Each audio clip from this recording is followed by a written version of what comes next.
Good morning, everybody. We will email after the meeting. You all will receive an email, including then the link to this video on YouTube. That's why we do not allow recordings of this event, but you're welcome afterwards to view the event on YouTube.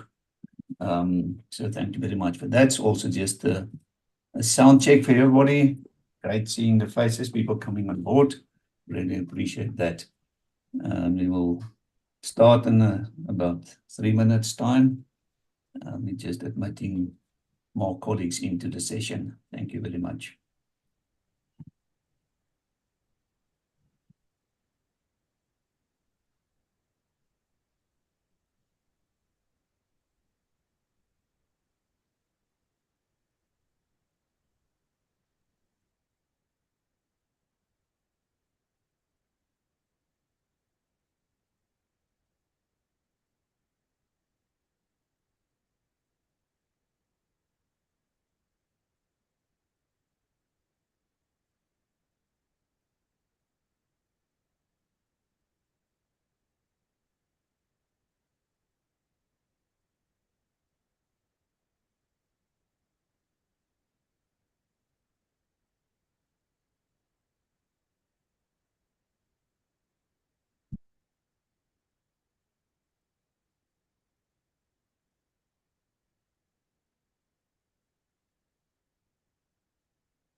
All righty. Good morning, everybody.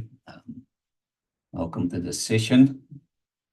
We're still busy admitting people into the meeting, and let's do a little bit of housekeeping. Today it is the 27th of June, 2024, and we're talking today South African Civil Aviation, Part 92, Dangerous Goods Regulations, and we are proudly being hosted by BidAir Cargo. So thank you very much for joining the session, and we believe it will be very much worth your while. So ladies and gents, please remember to keep yourselves on mute so that we don't have too many background noises. So should you accidentally unmute yourself, we will mute you again, but please stay on mute. You're welcome to use the chat room to greet each other, share contact details. You're very much welcome to do that. But please keep the discussions in the chat room related to the topic being discussed today. Also, you're welcome to text questions in the chat room for the panelists. So should we come to the questions and answer session at about 11 o'clock, we will have a look at the questions posted in the chat room. Should nobody have answered you yet, then we will try and address the questions in the chat room. The people on YouTube, you're welcome to text questions also for the panelists in the YouTube text facility. You're most welcome, and we'll also try and have a look at those questions. Else, what we also will do during the questions and answer session is we will allow you to verbally ask questions to the panelists and to participate in the panel discussion. So what we will do is during the questions and answer session, then you will, also be asked to raise your hand should you want to ask a question, and or unmute yourself, and once recognized, you will be able then to ask your question to the panelists. Alrighty, so that is what that is all about. I'm just sorting out my screens this side.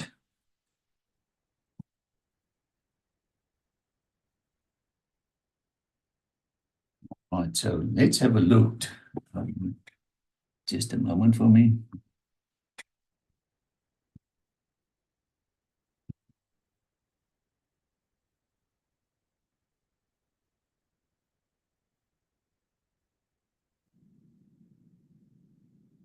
Right, so there's our program for today.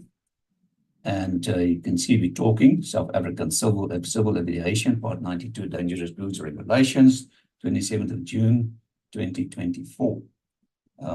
Ladies and gents, these sessions of the Transport Forum are complementary to the public, as you have noticed.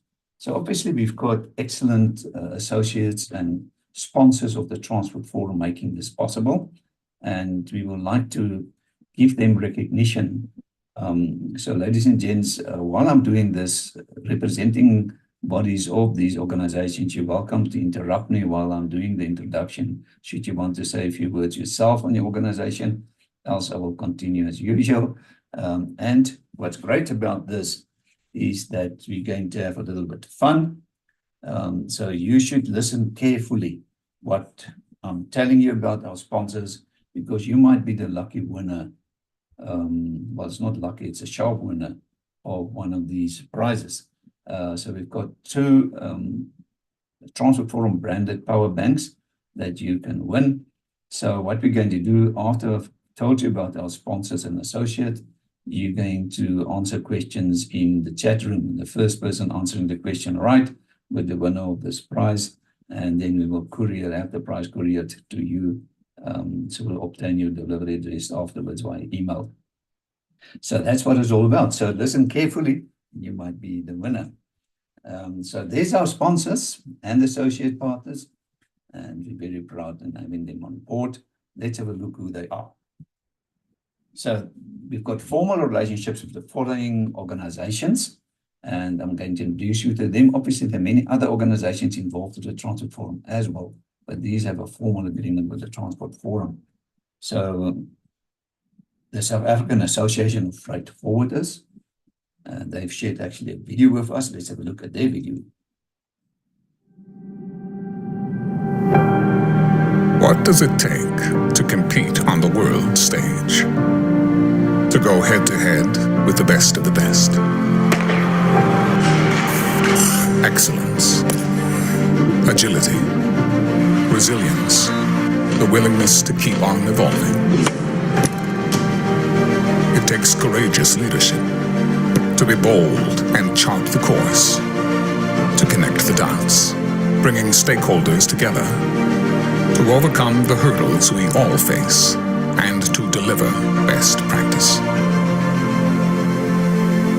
It's about business at the click of a button, delivering at the speed of the internet, connecting people, products, and places, strengthening our supply chains, faster and more cost-effective than ever.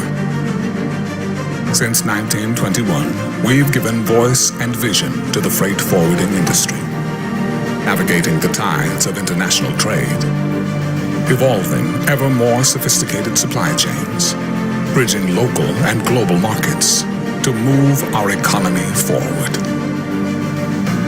Welcome to our world. The South African Association of Freight Forwarders, architects of transport for over a century.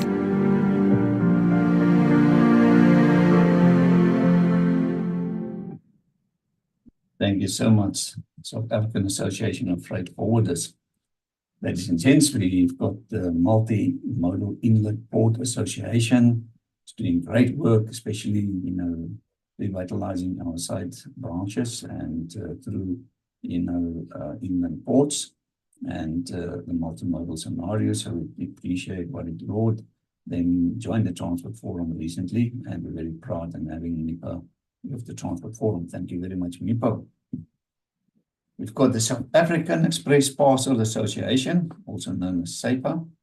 So they are the representative body and voice of the express delivery industry in South Africa, very significant.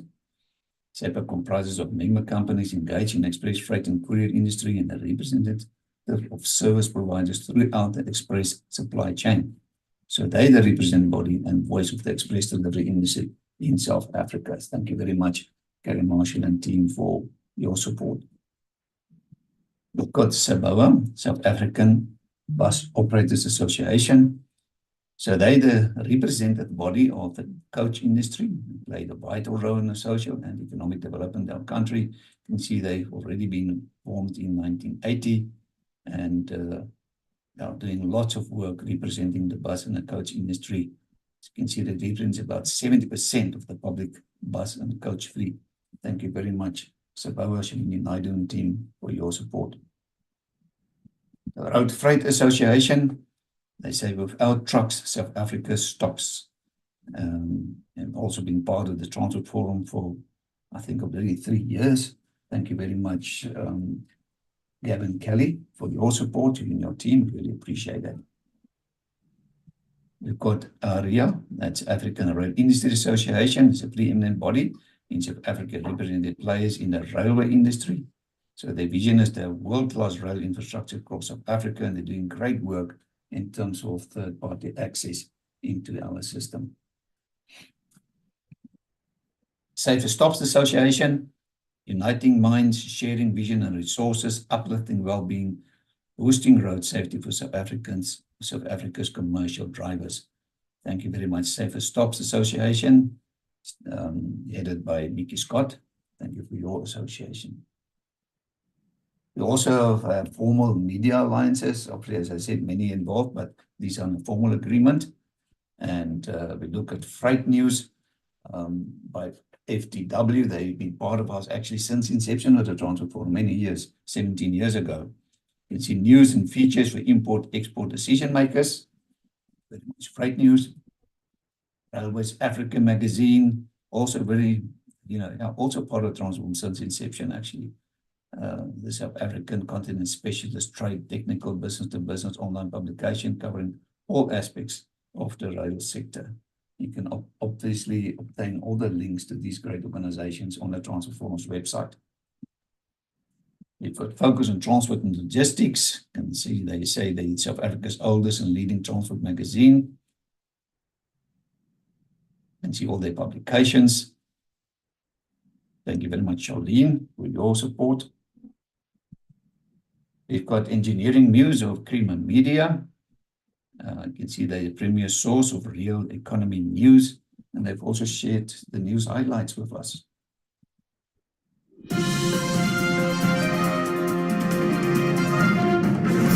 Hello and welcome to this week's edition of the Engineering News and Mining Weekly magazine, published on Friday, 28 June 2024.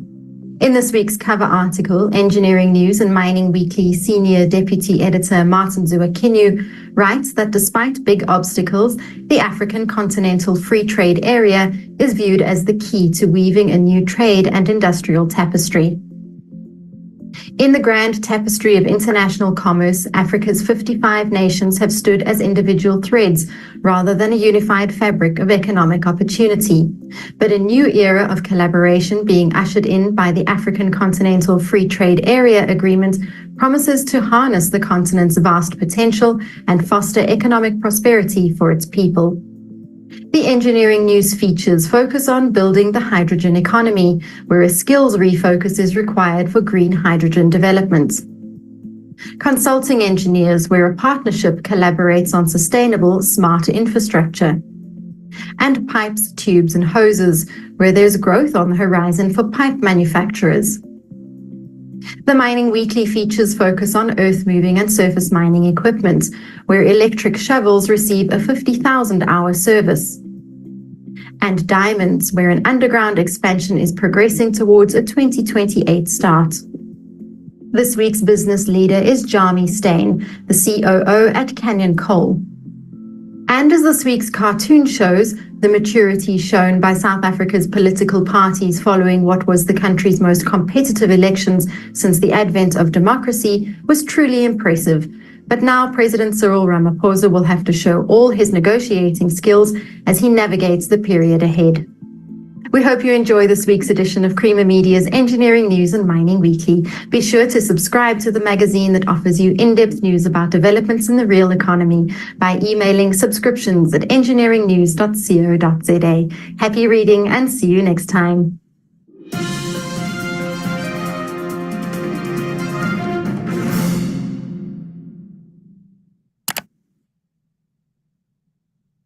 Thank you, Engineering News. Really appreciate it. Ladies and gents, we've got C-Track. C-Track is the platinum sponsor of the Transport Forum. And they've also shared a video of us with their great product, Crystal. A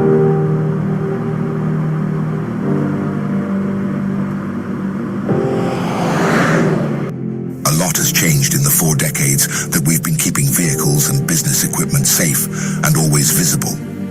And we've learned a thing or two along the way. That's why our focus is firmly on the future. A future that goes beyond just tracking and reporting, challenging the status quo and exploring what the power of technology combined with AI can unlock for your business. Because talking did not earn us the reputation of being the leader in fleet telematics solutions. Pushing boundaries with constant innovation did, and putting our customers first by asking, what if, what's next, and what's possible? For the power of foresight over hindsight to plan ahead and make smarter decisions. What if you could predict the optimal route to increase on-time deliveries and significantly reduce long-term maintenance? What if you could predict the best tractor speed on the day to reduce wasted spray and cover more ground with precision? Or if something as trivial as a few centimeters could predict the difference between maximum efficiency or maximum risk? Because in our world, and likely in yours too, having insights that can be used as foresight with a crystal clear view of the future is the only thing that matters to remain ahead for better control, better efficiencies, and better overall performance. It's the telematics and AI solution that goes beyond tracking and reporting. Step into the future with Crystal by C-Track and experience the power to predict.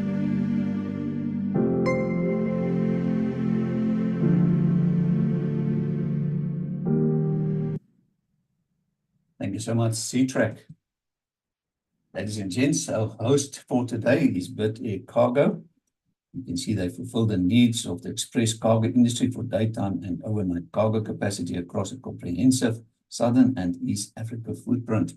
Amanda Collins, she will share a little bit more about this a little bit later on. We'll also play a video on BidAir Cargo just now. We've got Unitrans, leader provider of integrated end-to-end supply chain and logistics services that make it happen for their customers by streamlining operations and reducing complexities throughout the entire supply chain. Also a great gold sponsor of the Transport Forum. Here's their video. Our continent continues to grow, and our industrial division is focused on connecting Africa to global markets. As our region evolves, so does our footprint across key trade passages and corridors, enabling new opportunities and growth. Unitrans is committed to fueling this growth by providing integrated warehousing and freight transport solutions. This capability has evolved across a number of customers, sectors, and countries, and continues to expand, seamlessly linking road freight, multimodal solutions, warehousing, secondary logistics, as well as freight forwarding and clearing activities. We are able to offer customers a full end-to-end solution that manages logistics needs in an efficient and cost-effective manner. With a strong focus on technology and partnerships, we continue to strengthen our approach as a managed logistics service that gets the job done.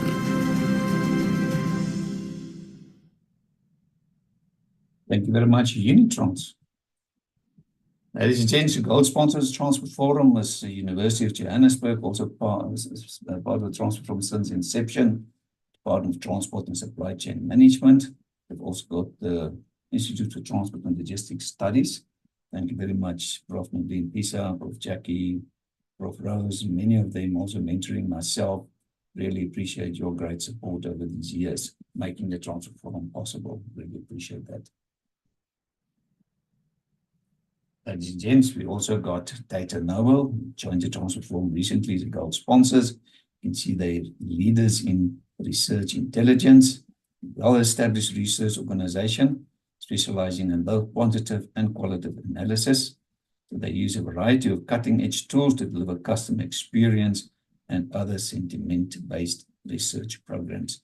Definitely worth your while to talk to Data Noble, obtain a link from the Transport Forum as well. Thank you, Data Noble. We've got Go Metro. So they revitalize from your entire fleet into a single platform, enabling you to streamline operations, enhance route planning, extend tire life, and optimize cargo conditions, all while saving costs. Thank you very much, Go Metro, for your gold sponsorship. Kuba, transforming ticketing. Kuba is part of the ICM Mobility Group, which enables public and private transport to move into the digital era. You can see they do journey planning, smart ticketing, streamlining electronic payment, shaping the digital transformation of the mobility sector. Thank you very much, Kuba, for your gold sponsorship. Standard Bank, over 160 years of experience. Let's have a look at their video.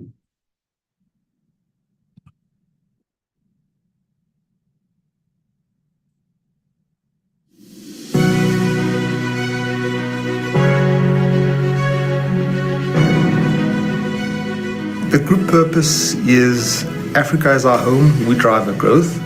And driving Africa's growth goes to the nature of an institution that we are, which is an organization that is at the center of the economy, giving people the ability to pay, to borrow, to invest, and by ensuring their assets. We do all of this to fulfill that purpose of a financial institution, which is to help people to become active economic agents and contribute to economic growth. We have found increasingly that we need to impact the communities that we operate in a very positive manner. We need to conduct our business in line with international best practices. We are signed up to the Equator Principles, which helps to protect our environment. We want to make sure that we're investing in infrastructure. We want to make sure that we're deepening financial services so that more and more people have access to financial services. You can never provide a full service offering to the clients if you don't do so on the basis of an integrated Standard Bank offering, i.e. a universal bank. When we look at types of projects and companies and individuals that we fund, we have to be sensitive to the impact that they make on those communities. Do they contribute meaningfully? Are they ethical in their own behavior? Are they sensitive to issues of environment? Are they sensitive to the way they undertake and develop their own projects and initiatives? And Standard Bank believes very, very strongly in ensuring that ultimately the growth that we desire is a growth that benefits everyone. We finance the building of airports, bridges, ports, which contribute to economic growth and contribute to the hard infrastructure that society needs for development. How do we show up in such a way that is real and human in our customers? And it goes both ways. How do we see customers as individuals, but how do we also show up not as a monolithic bank, but as a human bank, as a local bank? And you might say that is a bit of a paradox because we are a universal bank. It's true, but we are a universal bank that feels local, that feels real. Countries in Africa embrace democracy, embrace good macroeconomic policies, they will attract foreign capital, into their economies. And we as a group are well positioned to access those capital flows and also help drive investments in the right sectors.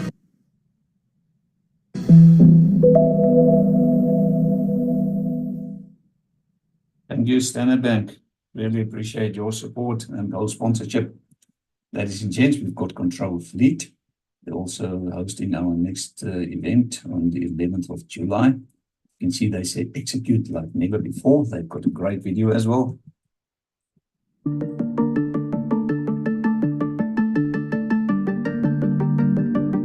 Control Fleet, innovation is at the heart of every decision we make. We execute like never before.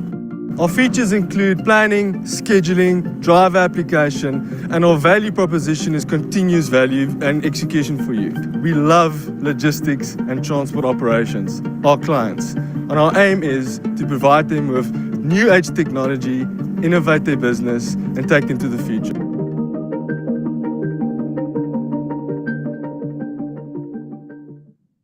Thank you, Control Fleet, for your great gold sponsorship. Ladies and gents, we've got Global Trade Solution, innovative solutions transforming the global supply chain. Very much important for imports and exports. You can see they're doing consulting and strategy, software solutions, and specialized services. Thank you very much, GTS, for your great gold sponsorship for many years.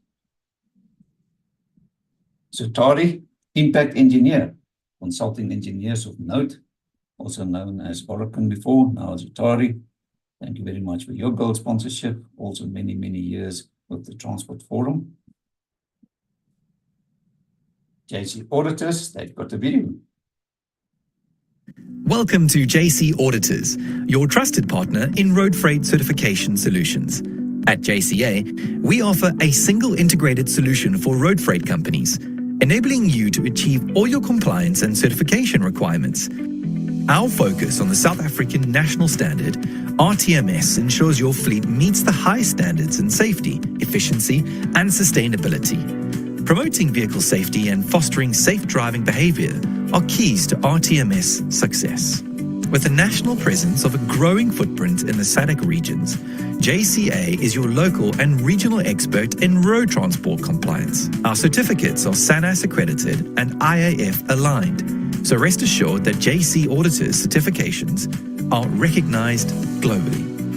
Our team of professional road transport experts brings unparalleled experience and dedication to every client, ensuring your company is always compliant. Having conducted over 10,000 audits in the last 15 years, JCA's expertise is proven, tried, and trusted across the industry. We proudly serve South Africa's leading road freight companies, along with a host of other forward-thinking and ambitious transporters, driving road transport excellence. Join the many satisfied clients who trust JC Auditors for their road freight certification needs, including RTMS, ISO 9001, and more. Visit us at www.jcauditors.com and drive your business forward with confidence.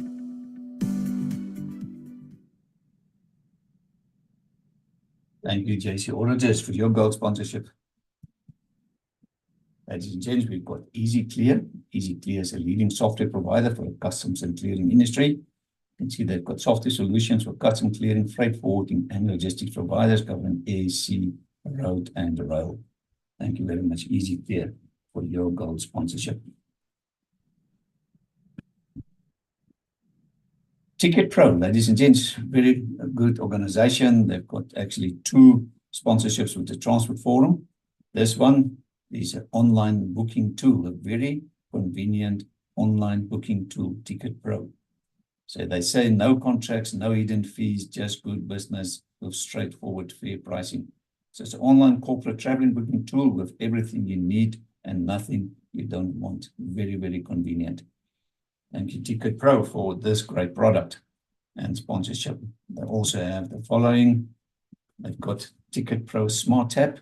Smart Tab system includes key features like comprehensive route management, flexible passenger payment methods, flexible route and fare product setup, shift and dispatch management, cashier system, inspection tools, and comprehensive management information systems reports. Thank you very much, Ticket Pro, for your gold sponsorship. Something to take note of, ladies and gents, the Africa Supply Chain Excellence Awards. You will pick up more information of that on their website there and also on the Transport Forum's website. Also take note of the following.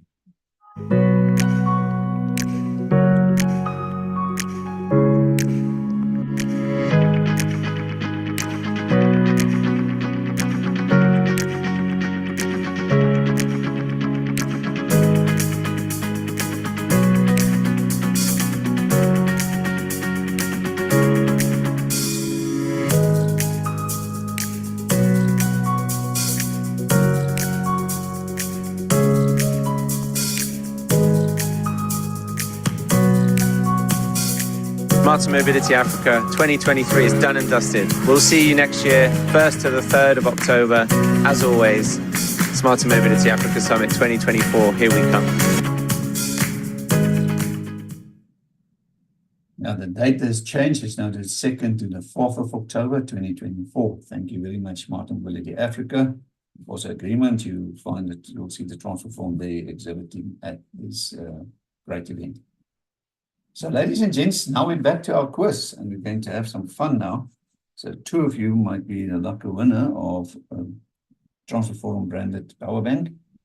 And I'm going to ask you questions about our sponsors, and the first person answering the question right in the chat room will be the winner. So those are our sponsors. And let me ask you the 2 questions. So let me just get on my side the chat room ready.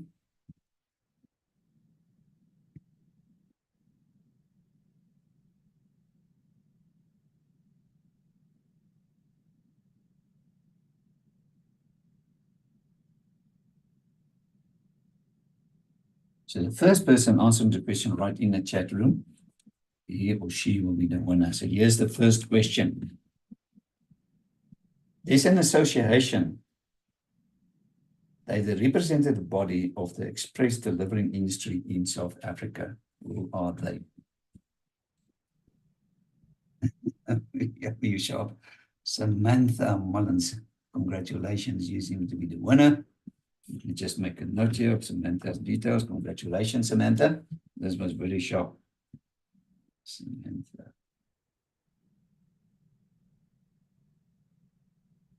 Samantha Mullins. Congratulations, Samantha. Well done. Right, ladies and gents, I see the many other attempts. Good. A lot of people know SAPA. Right, here's the next question. There's a gold sponsor offering a convenient online booking tool for your corporate needs. Who are they? There we go. You sharp. Odette Erasmus. You're the first one. Congratulations. Let me just make a note here.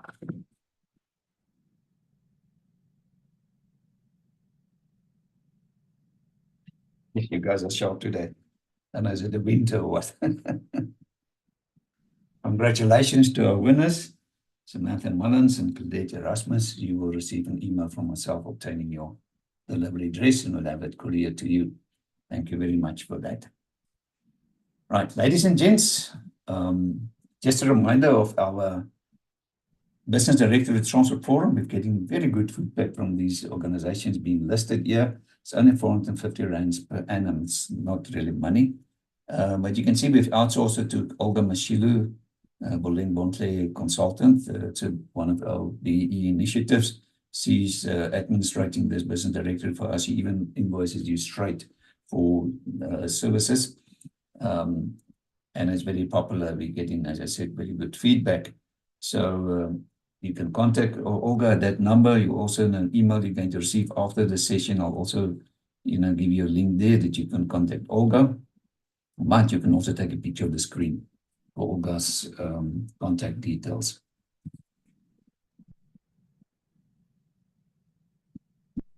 All right, the presentations of the Transport Forum can be downloaded from our website. There are more than 900 presentations, ladies and gents, presented over the past 17 years. You need to log in to obtain the presentations. So on the Transport Forum website, to the left of the screen, you'll see there's a user login. Should you not have a login yet, then you can go to sign up and you can select sign up to create your own login script, password and username. And then you can log in. So once you've logged in on the site, you go to events, you select downloads, give you the search engine. 2 ways you can search for presentations. The top field, you can click title or description, in other words, person's name or a topic or whatever, and you hit search and bring up all the presentations, compliant to your description, or you can go to category, select the date of that event, and it will actually open up the presentations for you of that date. So that is what that's all about. Ladies and gents, exciting stuff. We're back at our program. South African Civil Aviation, Part 92, Dangerous Goods Regulations. It's proudly being hosted today by BidAir Cargo. Before I introduce you to Amanda Collin, I want to play you a video of BidAir Cargo.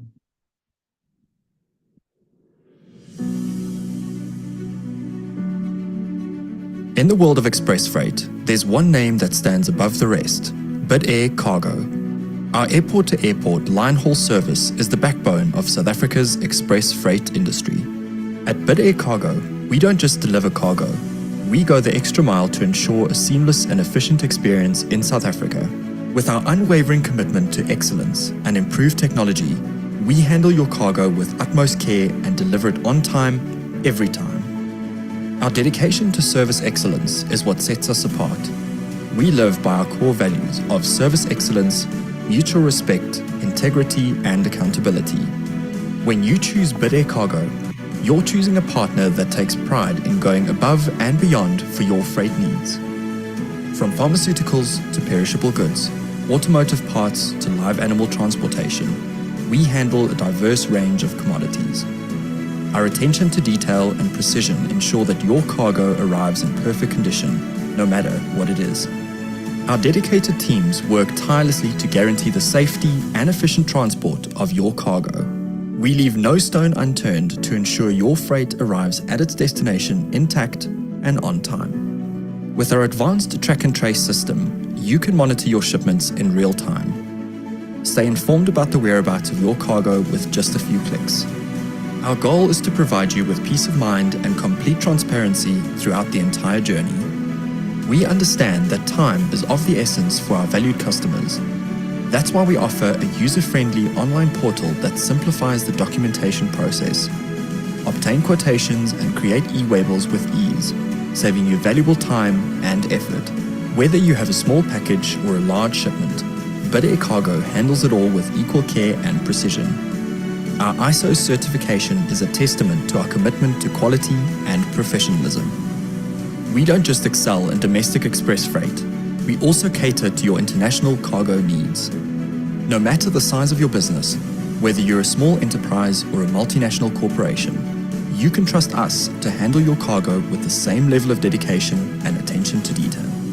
Connect with us today and discover the difference our innovative technology, seamless tracking, and customer-orientated approach will make to your operation. BidAir Cargo. Same-day express every day, overnight express every night.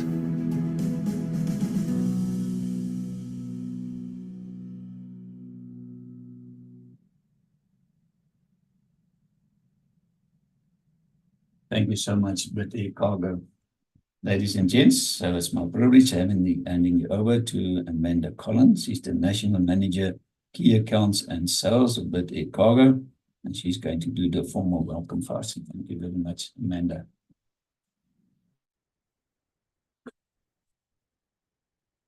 Good morning, everyone.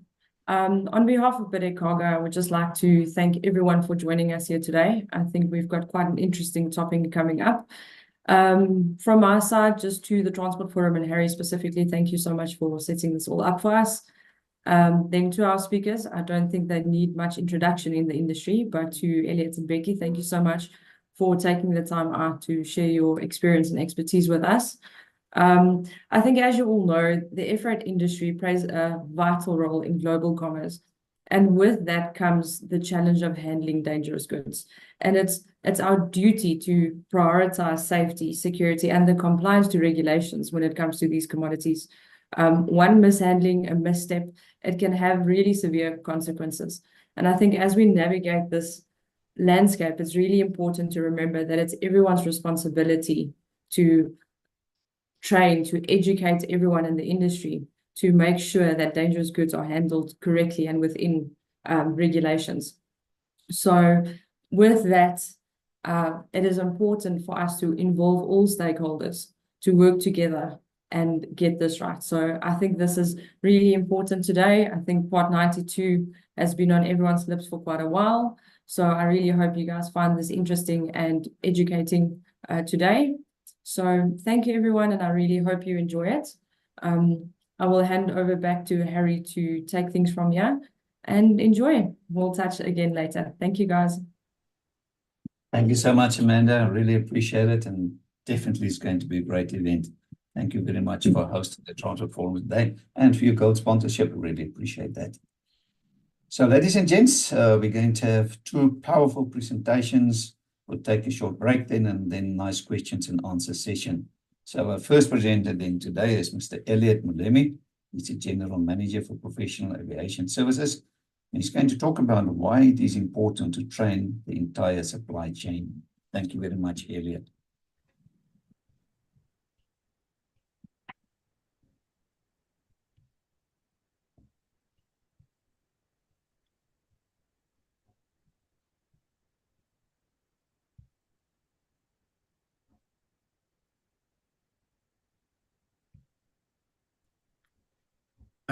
Thank you, Harry.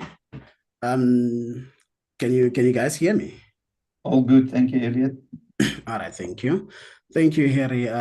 Thank you to BidAir Cargo. Thank you to the Transport Forum for offering me this opportunity to talk to the industry about this important matter of training in dangerous goods. Okay, that's the sponsor. So we've got these regulations that were promulgated by the Minister of Transport in March last year. And these regulations are really broad, and they apply to almost everybody involved in the aviation industry. They apply to airports, operators. By operators, we mean airlines, the dangerous goods testing facilities. For the first time now, we have the packing companies being specifically mentioned in the regulations. They apply to the post office, to all the shippers. By the shippers, we mean the originators of these dangerous goods, the freight forwarders, courier companies, and helicopter operations. So as you can see, that regulation actually really does cover almost everybody in the industry. Right, but what I'm going to concentrate on today is the air cargo supply chain. I'm not going to touch on the passenger side of dangerous goods, just on the cargo side of dangerous goods. On the picture here is a depiction of the movement of cargo from the shipper to the consignee. The shipper is where it comes from, and the consignee is where it's going to. We have many players in the chain. We have the shippers as the originators. We have the freight forwarders and the courier companies, who are really people responsible for moving this cargo from the shipper to the airport. And we have other players in between, like the packing companies that will be responsible for packing these cargos, and then the cargo handling agents at the airport, and ultimately we have the carrier who will be taking it to their destination. We do have this question that people will say, but I do not handle dangerous goods. Why should I comply with these regulations? There's a specific regulation that applies to that touches on those companies that says they do not handle dangerous goods. So the regulation says any entity dealing with or handling cargo to be conveyed by air shall, and then it goes on to list all the things that they should be doing. So as you can see, it covers everybody in the industry, even those that are not handling dangerous goods. As long as your cargo is going to, at some point, end up in an aircraft, you must comply with these regulations. So previously, we used to have what we used to call categories of dangerous goods. We would have your DG Cat 6, but that has changed now, and then they have been put into groupings. We have Group A up until Group H. So those who are involved in the day-to-day training of dangerous goods, they would know about the changing of these of categories to groupings. The first actually entities in our supply chain is the shippers, right? And then the shippers have to be trained because of they bear the bulk of the responsibilities in dangerous goods. So some of the responsibilities of the shippers, classification of dangerous goods, they must make sure that the shipments that they are offering to be conveyed by air are not prohibited in an aircraft. they are responsible for packing, but you will see that they are subcontracting packing companies to do this function for them. They are responsible for marking and labeling. That shipments are accompanied by dangerous goods transport documents like the shippers' declarations for dangerous goods, and they must ensure that their personnel are trained. So, while I'm not going to talk about the specific groups that they are supposed to be trained in, that is way too technical, but their personnel must be trained, right? And then the first people normally who will get in touch with the shipper from the freight forwarder side or from the airline side are the salespeople. And previously, we didn't really train these people, but then there's a specific regulation now that mentions them and that these people, they must be trained. The salespeople, they are target driven, and in most cases, they will promise heaven and hell to heaven and earth to make sure that they get the sale done. So we must make sure that these people must be trained properly so that they understand the difference between general cargo and hazardous cargo. And they must also be able to explain to the client what can and cannot be carried on an aircraft. So we need to train these people as some of the most important people in the transport chain. And then we have, after all the deal with between the salespeople and the shipper has been done, we have the drivers who are normally going to take the cargo from the shipper to the freight forwarder or to the packing company. So they are involved in the collection of transportation of dangerous goods. Drivers, they work for shipping companies, shippers sometimes and mostly, but they work for the courier companies and the freight forwarders. So normally we give them Group F, which is similar to that given to warehouse personnel. We have a question now that says, especially from the freight forwarding, from the courier companies, that they would have some of these freight courier companies are big, and they would have lots of staff. Maybe they've got 1,000 drivers or so. So do you train all of them? The answer to that is that yes, you must train all of them. Because of these are the people who will be picking up cargo from Tanimari in Santin or Gogom Gobezulu in Alexander. So they're the ones who will be the first contact with the client and say, no, do you have this in your package, ma'am? Do you have this in your package? Conscientizing the client that this particular package can be dangerous goods. And if it is dangerous goods, this is how we're supposed to be shipping it by air. So it is important to train the drivers. I know that there's a lot of cost involved, but then the price of not complying will be bigger than the price of complying. So I urge everyone in this room to make sure that you train your drivers. And then there's a question that there are drivers who have the dangerous goods by road training. Yes, they have a dangerous goods by road training, and then maybe that is the discussion that the CAA and the road authorities can have, that maybe the air freight authorities can recognize the drivers, the dangerous goods by road training. Now there are companies, packing companies. These are companies that are normally responsible for packing shipments of dangerous goods.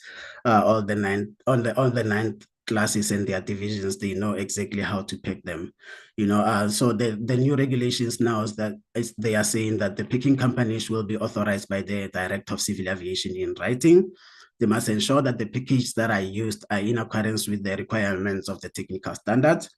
They must appoint a responsible person. They must train their personnel, develop the DG operations manual and the CBTA manual. So the packing companies are responsible for interpreting the material, or they call it the safety data sheet now, the SDS. Apply the relevant packing instruction. As you can see a picture of a packing instruction here. They must apply the relevant packing instruction. They must produce a correct shipper's declaration, use proper and approved packages for that UN number. So they must do all of these things to be able to produce a properly packed shipment of dangerous goods with all the markings and labelings on that particular shipment, and making sure that the inner packages and the box itself is approved by the relevant authorities, and then that it is of good standard to be able to protect the dangerous goods in cases of emergency. After that, the other group that is important to be trained are the controllers. So the controllers are the people who work mostly for freight forwarders and for couriers. They are responsible for booking of flights. We must train them to be able to identify the state and operator variances, because we have some countries that allow certain dangerous goods, or they have some different dangerous goods to the normal rules. So they must be able to do that. Even airlines, there are airlines that will allow these particular dangerous goods, and some other airlines will not allow it. So these controllers must be able to identify and apply those state and operator variances. They should be trained in Group A, in my opinion, that they should be trained in Group A to be knowledgeable in all aspects of the transportation of dangerous goods. We have warehouse personnel. So after the cargo has been moved from the shipper and then it's been packed properly, it will move into the warehouse, either of the freight forwarder or the courier company, or direct at the airport. All right. So these warehouse personnel, they include the likes of your forklift drivers, your general warehouse employees, and the cleaners. All right. These people must understand the segregation of incompatible dangerous goods. How we must segregate them, how much distance must be between the incompatible dangerous goods. They must be trained on that. How to handle the dangerous goods packages, because of there's a way of handling particular shipments. Some are fragile, some must be handled this way up, and all of those things. So these people are responsible for making sure that while the dangerous goods are in your warehouse, they are handled properly. And they must be able to respond to emergencies, that including the spillage of dangerous goods in the warehouse. So they must know how to handle it. And then we have the dangerous goods acceptance staff at the airport. So these are very important people, because of they are the ones who are ultimately going to decide that this particular shipment of dangerous goods, is it packed properly? The documentation's right for it to get into an aircraft. So they must learn how to accept dangerous goods using the checklist and make sure that everything is correct. This for me are some of the most important people in the whole of supply chain, because of if they accept dangerous goods that is being packed wrong, and they accept it to go into an aircraft, and something can go wrong, so they will bear the ultimate responsibility.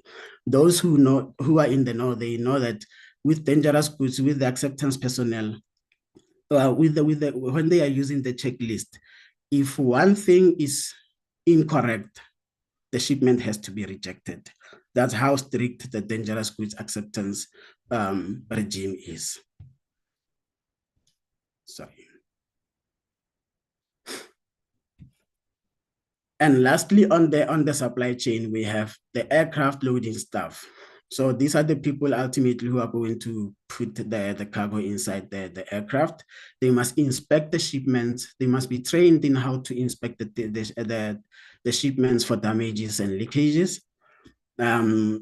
They must be able to separate and segregate dangerous goods packages when they are loading inside an aircraft, and then securing the DG cargo loads in an aircraft to make sure that they are secured and they do not move around with the turbulences in the air to avoid the damage of the packages, and ultimately the leakage of the packages. So these are, for me, are the most important people in the entire supply chain. And then we must make sure that they are trained properly. Of course, we have other players. We cannot mention all of them, but we have other players like the crew. We will have other players like the pilot who must receive the NOTOP or notification to the captain. So they are important also, and they must also receive the required training. Now, the CAA has introduced what we call competency-based training, CBTA. Right, this was introduced, this was effective from the 1st of January last year. What it requires is that candidates are to be trained according to their job functions. So with everything, all those categories of people that needs to be trained that I have mentioned, all of them now, after they do the theoretical training, they must be assessed on the practical component of it, and the practical component of it must be assessed at their places of work, right? And they are being assessed on what is it that they do on their daily functions. Are they competent in applying the what they've learned in the classroom, applying it to their specific job functions? So that is what the gist of the competency-based training is. Just food for thought, ladies and gentlemen, we are all passengers in one way or the other, and then we have relatives and families that also get into these aircraft. You want to feel safe and know that the people who are actually in the supply chain for the car, and they have put cargo at the belly of the aircraft, they have done so properly, and they have done so diligently. Misdeclared and undeclared dangerous goods are a security threat. It is actually more imminent. It's a more imminent danger than the terror attacks, because of course we know South Africa is a low-risk country in terms of terror attacks. It will give us all comfort that we know that the people involved in this supply chain are better trained, and they will enhance safety in the aviation industry. I thank you, ladies and gentlemen.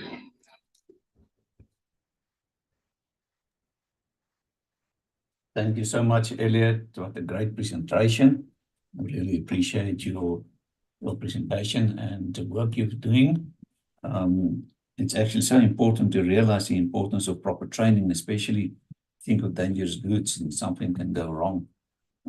So yeah, clearly the work you're doing is extremely important. And I'm sure they're going to have nice questions for you during the questions and answers. Thank you very much, Elliot. So we're looking forward to that then. Thank you.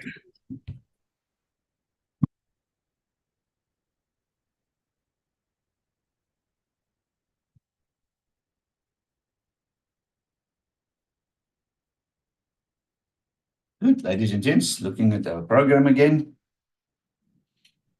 Our next presenter then is Mr. Beki Nkiba.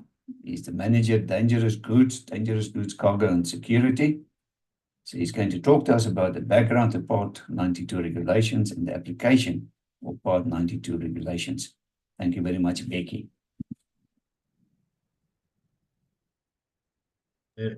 Thank you very much. Let me just try and share my slides.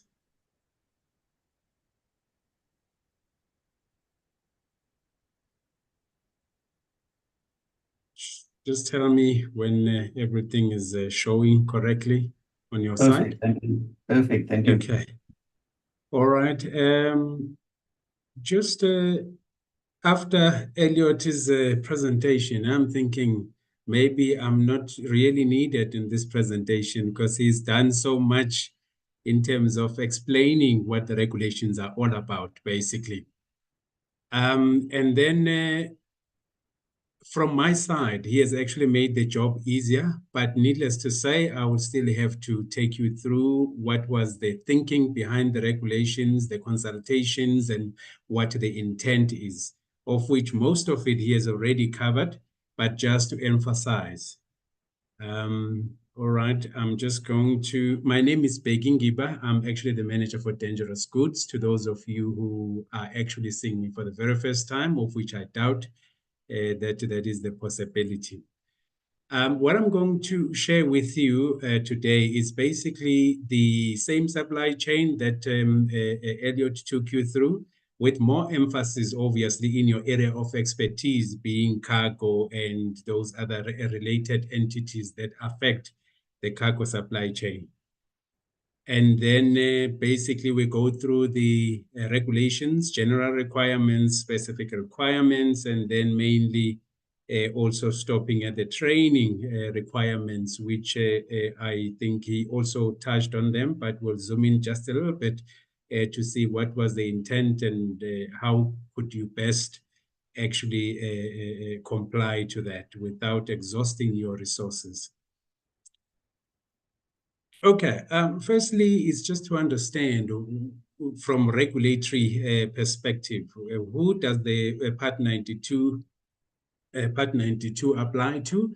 If you look at it, it applies to all commercial operations involving handling and conveyance of dangerous goods.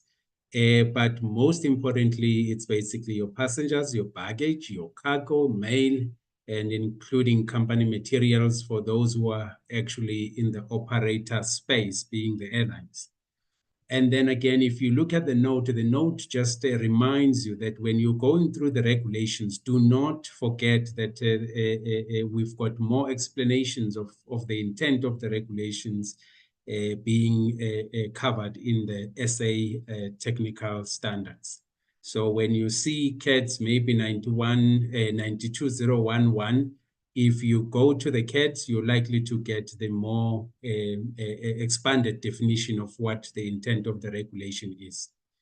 And then from there, again, you are likely to get a technical guidance material from us that also assist you on how to comply with the regulations. So I think those are the three mechanisms. And then there's manuals, obviously, which we will direct you to, or some of them will cover them here, which are namely your IATA DGR and the ICAO-TI, but we'll talk about them later in the presentation.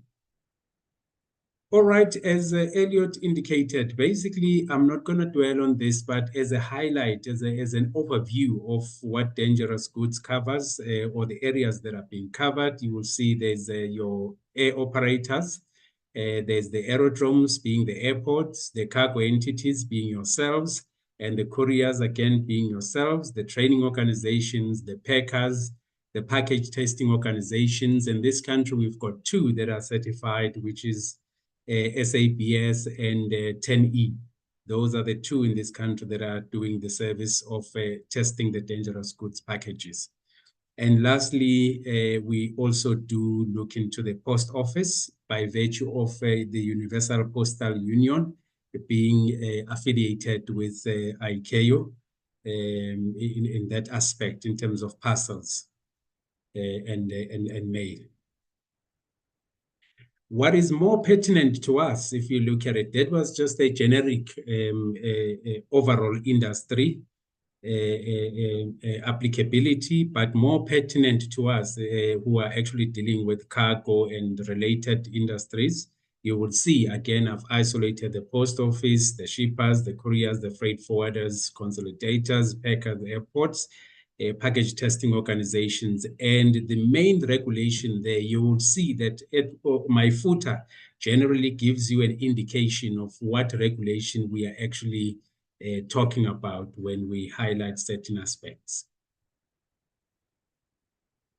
Here, I think, again, Elliot here did touch on some of these to say, back in the day, dangerous goods used to concentrate on this area here, where it says ground handler, carrier, ground handler. We were very much concentrated here to actually try and arrest whatever incidents of dangerous goods. But ICAO has since realized that actually most of the problems that we sit with at the airport level, they do not originate at the airport. They actually originate upwards, upstream of the supply chain.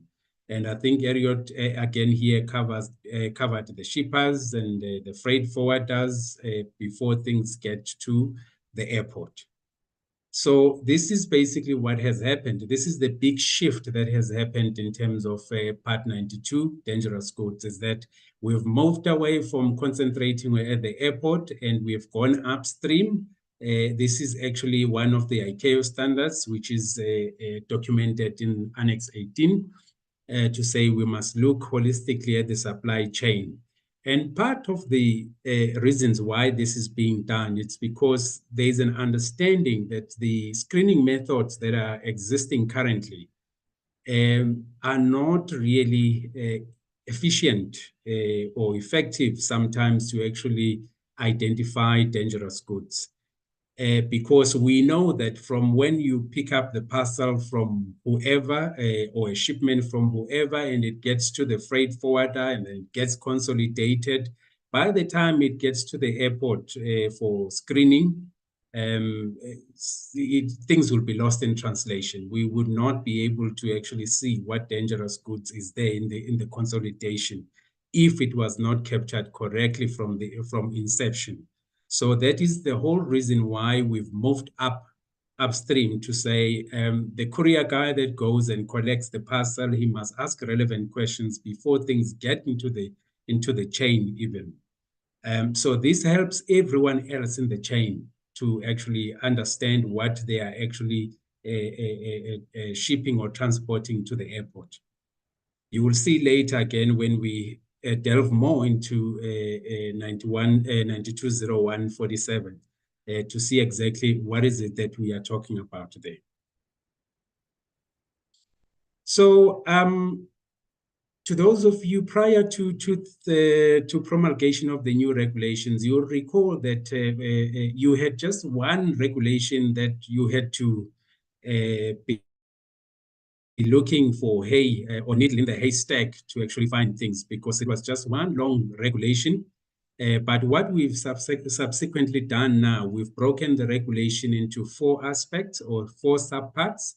I know some of you might have seen these presentations, but I think for us, it is very important and crucial that you understand where to go when you are actually looking for certain information in terms of your regulations. Subpart 1, it deals with just all the operational matters, excluding the training requirements, and all the training requirements have been moved to subpart 2. This is including the famous competency-based training and assessments. And then subpart 3 deals purely with aviation training organizations that are training dangerous goods. It is actually done in line with Part 141. So all the dangerous goods specific requirements are within Part 92, but basically the setting up of the entire organization for training is based on Part 141.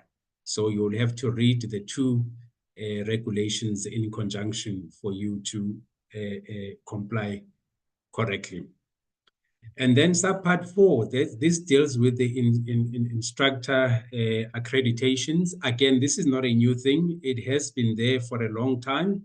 We've just formalized it so that we can be able to issue certificates that are recognized internationally, and not only the letters that we were issuing, which are more or less South African based.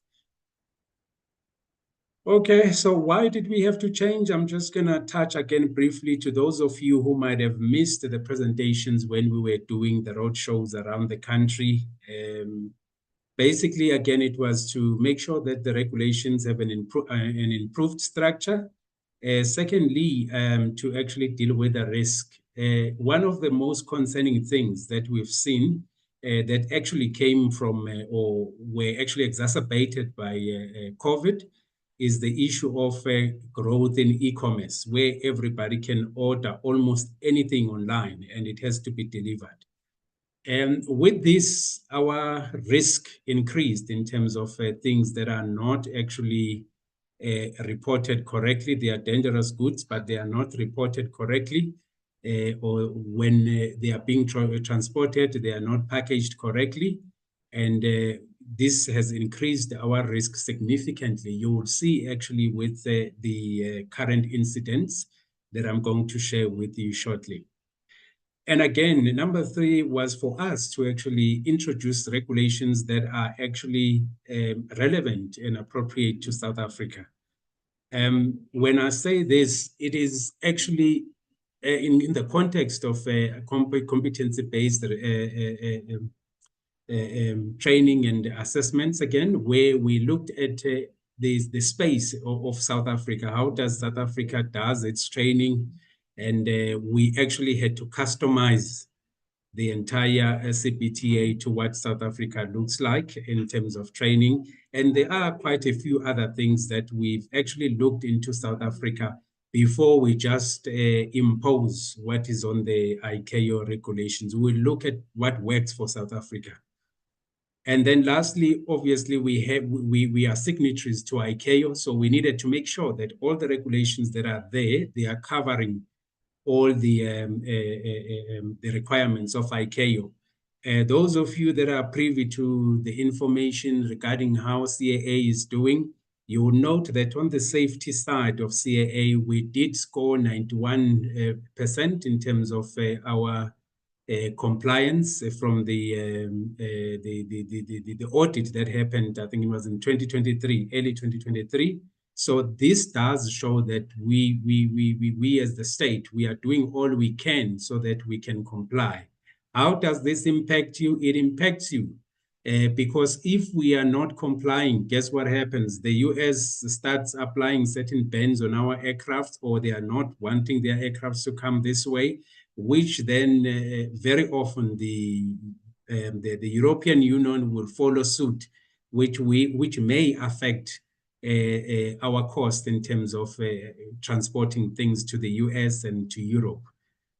So this does play a critical role, a crucial role in making sure that the industry benefits from the cargo movements and passenger movements. So if CAA is doing well, the entire country is doing well.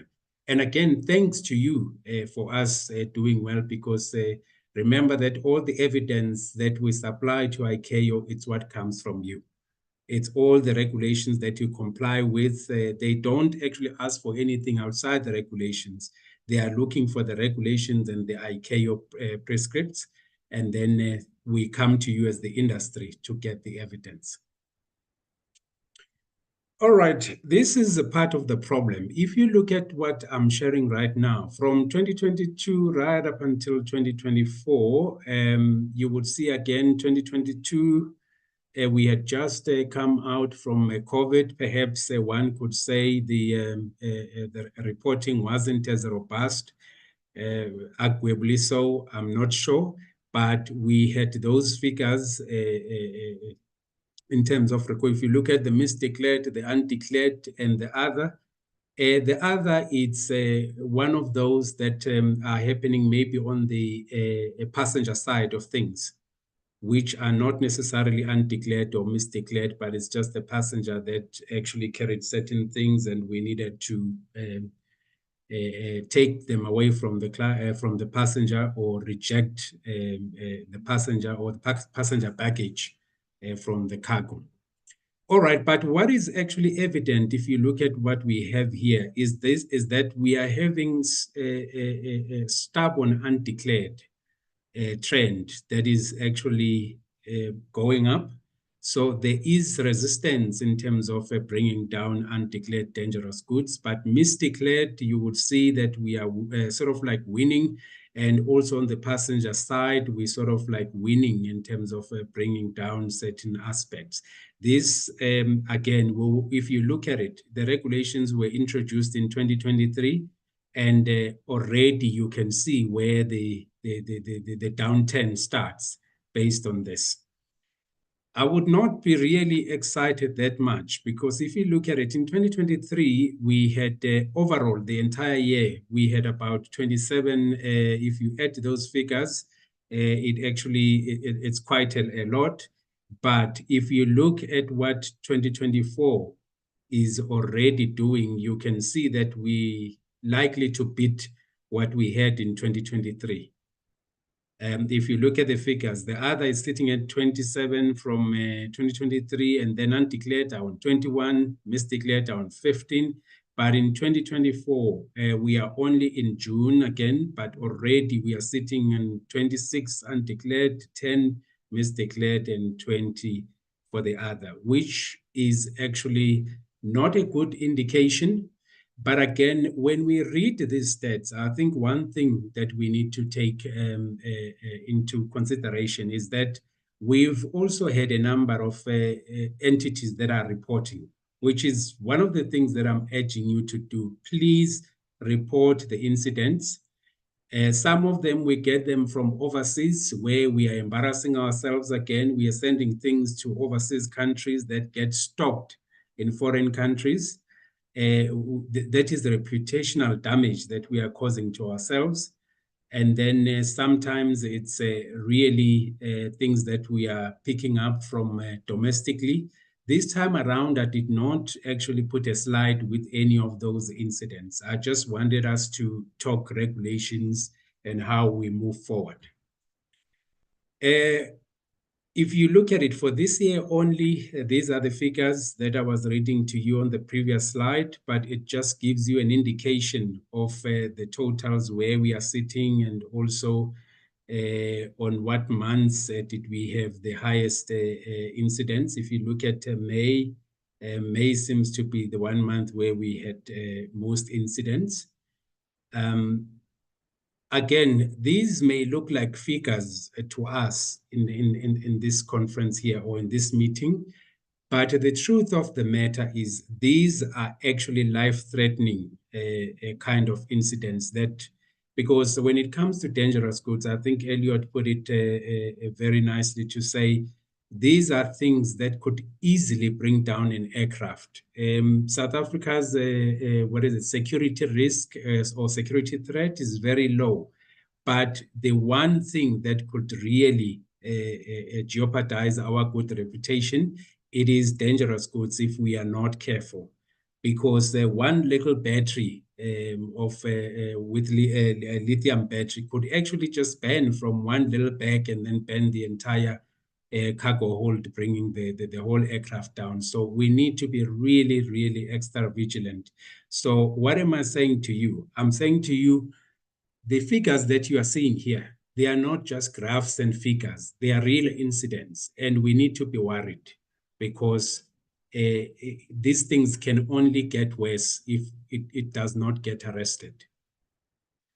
Okay, and then again, the big regulation that we introduced that deals with the cargo space in terms of dangerous goods, or all those other entities I was talking about, it's the 920147.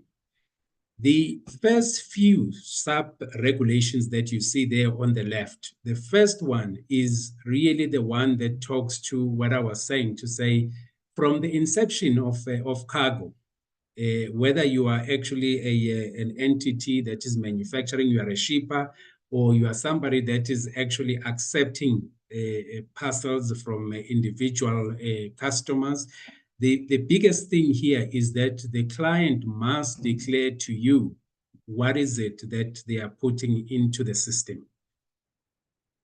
So if you look at what the regulation says, it says a person or an entity which offers cargo to be conveyed by air in the cargo supply chain shall take reasonable measures to establish if the cargo contains undeclared dangerous goods as prescribed in the technical standards. And then there is a written declaration that is required. I'm highlighting this because I've seen a little bit of confusion and also a little bit of resistance where people are not sure what is this declaration that is required. It is right here. The declaration is actually recognizing that before you accept something, there is already an assumption that it could be dangerous goods. So up until it is cleared not dangerous goods, we don't want it in our system.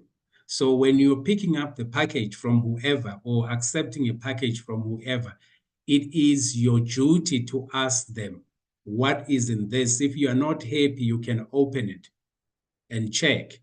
Again, here we are looking into the issues that Part 108 screening methods may not necessarily be relevant for dangerous goods. So if you are an RA, you've got a duty to make sure that whoever that brings to you whatever cargo, make sure that that cargo is not dangerous goods. They must give you a declaration, or if it is a walk-in client, you need to ask them, if you need to open that package, do so that we are sure of what we are bringing in. But if you are the person that now is accepting and you are opening, you need to either make your client sign to say this is not dangerous goods, or you would have to actually put it in the X-ray machine, or whichever way you are actually making it known that it's not dangerous goods. And then you issue that little declaration to say this is not dangerous goods, and you pass it on to the next to reach to the regulated agents at the airport. Those regulated agents at the airport, or the agents at the airport, really we need to assist them so that whatever that they are getting there, it is easier for them to just facilitate and put things through to the operator.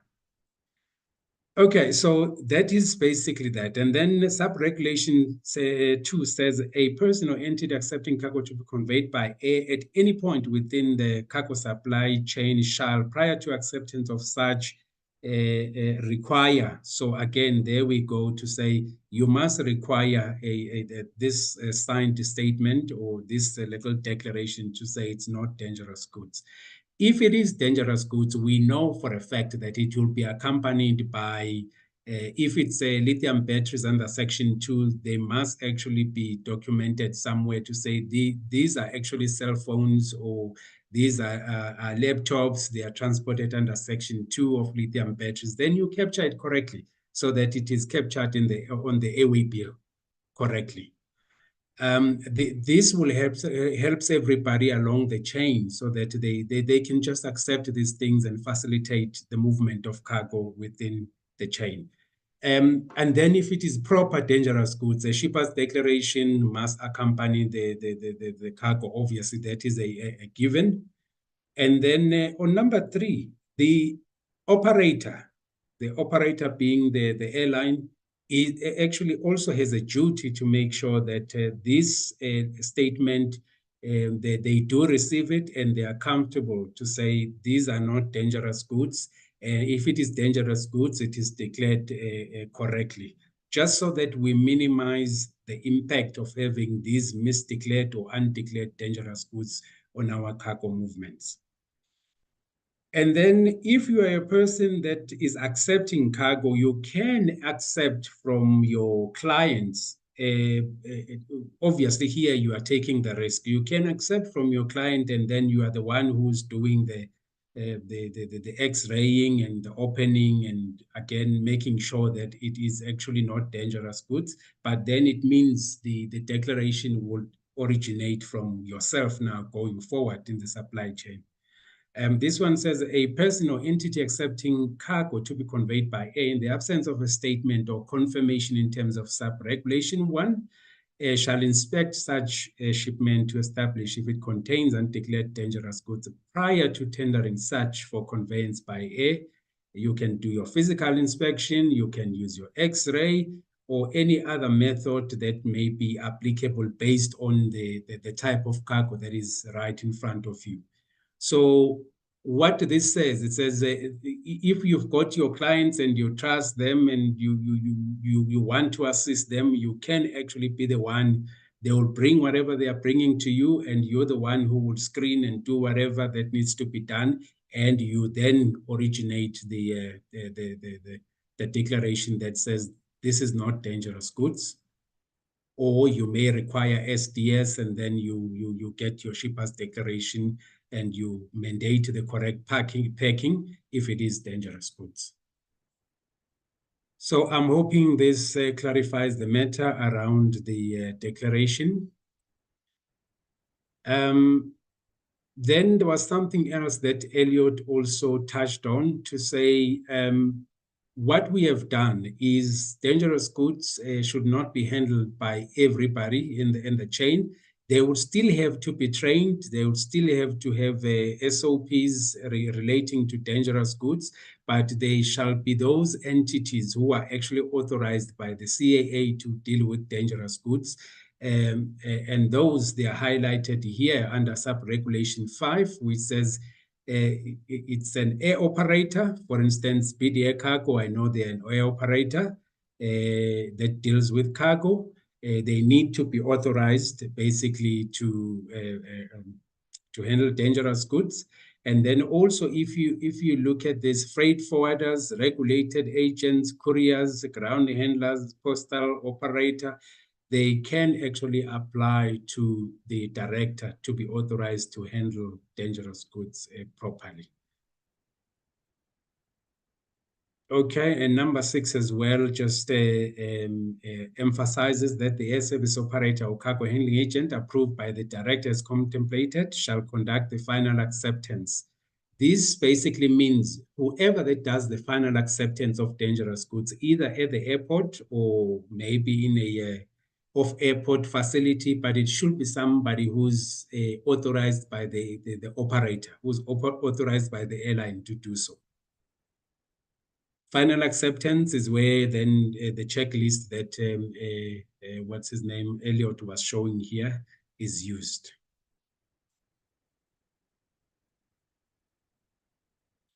Okay, the other things that are required, obviously, any entity that deals with cargo, I think again here we touched on it. And there's the issue around a designated person responsible for dangerous goods. This is purely because the CAA, we know that some entities that we have in this country, you will have offices worldwide, or should I say nationwide in South Africa.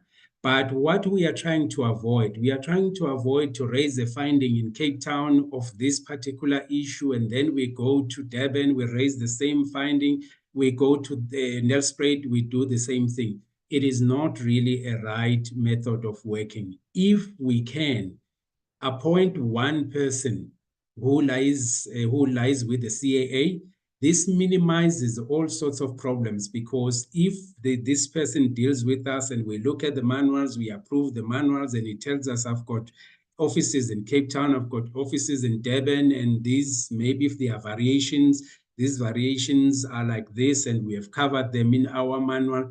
This takes care of all the issues that may be encountered operationally. So you apply the regulations from one central point, and then you distribute it to your different offices so that we can allow you to function. Because remember, we do want you to operate just safe and securely, but we really want you to operate. Where we can assist we will go out of our way. I'm sure you would have known this, because our team will really bend backwards to try and assist you in terms of complying, because we want you to operate. We need the money in this country. Economically, we really want you to succeed, but we want all of us to actually comply and do operate safely. So the dangerous goods responsible person, if it's one person, then the CAA talks to one person, and all other things are then expanded into different areas of the operation. The other thing that we really require this now is in terms of how training will happen, is that in your manuals, when you're doing your procedures manual and you're putting your syllabus together, you just need to say, within my organization, I've got drivers, I've got the DG, responsible person, I've got the sales people, I've got these people, and then you start looking at what is it exactly that they do in terms of dangerous goods. Okay, they go and collect cargo from individual persons, and then my sales people do this, and from that you look at the dangerous goods functions that are in the dangerous goods programs, for training programs. You look at what is it exactly that these people do, and then from there you create or you craft your syllabus. How does this help us? It helps you to actually cut down the time of training, because previously you'll recall we had table 1.5A, 1.5B, and all of those tables, and all that happened there is we were mandating you to cover everything that was under category 2 or category 5 or category 8. We just wanted you to cover everything there equally the same way, whether it was applicable to your operation or not. We just wanted you to cover it. But what the current training competency-based training is advocating for is that out of the entire suggested program for let's say maybe warehouse personnel, what is it that is applicable to your own people in your warehouse? If they only deal with recognizing and then labeling and look at the aspects of dangerous goods training that actually emphasizes or that covers that part or that aspect and concentrate on that and then marry it with your SOPs. Marry it with your SOPs so that the individual at the end of the day, he can do exactly what he's supposed to do within your operation. The benefit of this is that it actually shortens it can actually shorten your program or it can elongate your program, but the person that you are training is actually trained on the things that he's doing in his workplace. He's not just trained on what is IATA. Yes, you need to know that there is IATA, there is CAA, but do not spend half the day talking about the IATA and ICAO and CAA kind of a scenario. So that is basically what has changed in terms of you doing your own training program. And then you must also make sure that you provide the training to the people. And again, it emphasizes that such information must enable them to carry out their responsibilities with regard to the conveyance of dangerous goods by air. And then all of these must actually be in your procedures manual, which will be submitted to the CAA for approval. And then you must just make sure that it is approved by the CAA. So there are two things. In this manual, you may have your training program together with your competency-based training and assessment program as part of it. But understanding the South African landscape, again, we understand that you are actually most of you are not training schools. You are actually just involved in the industry and the operations. So you would have your training requirements or your training program in your procedures manual, and then you would then contact a training school to say, Mr. Training School, I've got these people in my operation, and based on what they are doing in my operation, this is my training program. Or if you are not sure, you can contract them from inception to say they must come and have a look at what the training program should look like. But coupled with the training program, you must have the assessment aspect where then the people within the operation must actually be trained, be assessed whether they can actually do what they were trained to do before you issue them with a competency card. Because they go to the training school, they will get issued with a certificate to say on knowledge they are actually competent. But can they actually do the job in the warehouse, or they are just defaulting to all the bad ways that are there in the warehouse? So somebody has to actually look into that and assess them before they are issued or before they are certified competent. So that is the shift. And again, with the assessment, the method that is recommended by us is that people should be assessed in the workplace. When you do the assessment, it should be in the workplace. If you've got new people, the new people, they must actually undergo an OJT, which is your on-the-job training. The old people as well, you may put them on the OJT every now and then just to ascertain if they are still doing what they are supposed to do. But basically, the OJT was purely meant for the new people in the job, because we understand that if somebody is doing acceptance of dangerous goods, they cannot be able to be assessed within next week. So in that aspect, we have actually given a maximum of about 3 months for such cases where if you've got more people that you need to assess, it gives you enough time to actually slot them for assessments. They go for OJT and then assessments. Or if in the case of people that are doing acceptance of dangerous goods, again, you would have enough time to actually put them on the OJT, and then somebody is looking at them on a daily basis. They are working with them to say, this is how you accept, this is where you would actually put the dangerous goods after acceptance, the paperwork, this is how you deal with it. Such things. And then later on, they will go through a formal assessment before you give them a competency card to say they are certified to do what they are doing. Okay, these I've just left them here because I'm not sure who is in the audience today, but for you just to understand that it's not only yourselves that are affected by the regulations. You would see that the airport, the aerodrome license holder is the airport. You will see they also have their own set of requirements that they need to comply to. And then also, if you look under 9, sub-regulation 9, you will see that the testing facilities, we also go there for them and we actually check them out as well.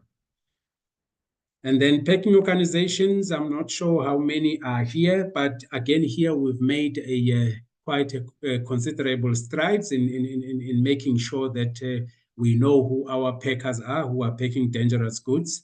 Again, for them, it's simple. They need to make sure that they are using packages that are actually certified. They are tested by those testing organizations, and then they are actually certified, which means there will be a package performance test certificate when we come to actually check those packages from the packing organizations. Equally, they need to have a person responsible for dangerous goods, and they must provide training, and they must make sure that the procedures manual is approved by us. The CPTA assessments are happening there as well. And then to some of you, I know this is actually one of the things that are helping the industry in terms of making sure that smaller parcels are dropped off at the Dropbox services, or whatever the name that you've given to it. But essentially, the idea is you would leave it at Checkers or whichever shopping complexes, and then at the convenience of your customers, they will go and take the flyers, put the whatever commodity inside, and drop it there. So the only requirement that we've got here is to say, please have signages outside there. Provide some form of information on those Dropbox services to your client to say, if you've got dangerous goods, if you've got lithium batteries, if you've got this and this, just in a form of signages so that they can read. Possibly it will assist us so that when they drop these things, you are aware what's in the box. We are hoping that they will read. And also you must provide information when they are booking on your websites to say, if you are using our Dropbox service, please take note that these items are considered dangerous goods. Before you go and drop them in our Dropbox, this is what you need to do. Online retailers, again, this is a continuation to say our people like our Amazons and our Take-A-Lot, they need to provide more information actually in terms of how their own clients are the people that actually do actually put their own services on Take-A-Lot. So it's the shopping people, should I say the shop owners rather, or the retailers themselves, not so much the customers, but the retailers. They must also be told so that they can make necessary information available to their clients to say, please note that there might be a delay. We won't be able to do an overnight because this is dangerous goods and it needs to be packed in this way, and it may not be flown. It possibly would be arriving by road or whichever means, just to manage expectations and also so that we can comply correctly with the regulations. Okay, this one is particularly pertaining to the removal of dangerous goods. If there has been an incident, firstly, there is a duty to report. But if there has been an incident already, you are supposed to actually, if it is safe to do so, I must say, only if it is safe to do so, you are supposed to detain a dangerous goods package or consignment that relates to an incident or an accident where an investigation of such accident or incident has not been completed. And in some instances, just taking pictures and sending all the documentation will do the trick once you make sure that you are safe. Because again, we don't want you to keep, for instance, let's say it's infectious substances or toxic substances within the warehouse when it is not safe to do so. Okay, and then very often those can only be released by formal communication between ourselves and yourself if you have actually detained or there was an instruction to detain. So you cannot just release things as you please. Even with the ones that are say if it is safe to do so or not safe to do so, the easiest way, just send us an email or call us, and then we would actually give you a direction as to what to do in case of an incident where you are not sure. Okay, these ones speak to high consequence dangerous goods. Most of you already know these are, I think they are also contained under Part 108. These are dangerous goods that can be used for unlawful acts of interference. Basically, it's the explosives, some explosives under Class 1. The only explosives that are allowed to travel without an exemption, it's those under 1.4S. Basically, it's ammunition. Anything else explosive, it does require an exemption from the CAA to be transported to from via the Republic of South Africa. So those are high consequence dangerous goods. Again, it speaks to toxic substances. It might be toxic gases, your tear gases, or whatever the toxic substances are. The ones that are likely to actually cause more harm and can be used in an act of unlawful interference. Some of these also include radioactive materials. I'm sure you know. Let me not preach to the converted here, but let me rather stick to the regulations. So you are actually supposed to have plans, security plans on how you will deal with this within your warehouses, how you will facilitate the movement of these. But in most part, they are actually in Part 108. I think in our CATs, we do actually acknowledge that most of these can be captured under 108. Competency-based training, I've already said a mouthful, but just to recap on this, in fact, I must just say thank you to most of you who have actually complied, because we have really moved drastically in terms of this. We are far ahead than most states. We are still scrambling because we do have, particularly in the continent, we still have states that have not complied with this requirement. And it is an issue within ICAO because the old certificates with the CATs are no longer acceptable, basically. But within our regulation, the main regulation is under 920145. It says a person involved in dangerous goods shall be trained in the requirements. Note the word commensurate with their responsibilities. And again, you need to make sure that they are trained prior to them commencing with their duties. So I think those are the key words that you need to actually underline or highlight.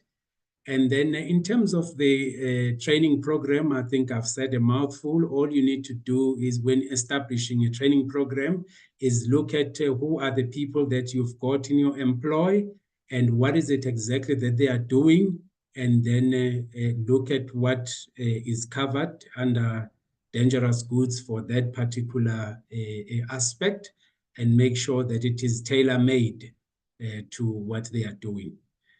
And then on the job training and assessments, again, I did say here that mostly the OJT is meant for the new people, but there's nothing stopping you from applying it every now and then onto an existing employees, just to make sure that they are still doing what they are supposed to do. But existing employees, basically for them, it's practical assessments. They must just demonstrate that they know what they are doing during the practical assessment, and then they are certified from there. I must say, we do acknowledge that in some instances, the practical assessments may not be effective on the job.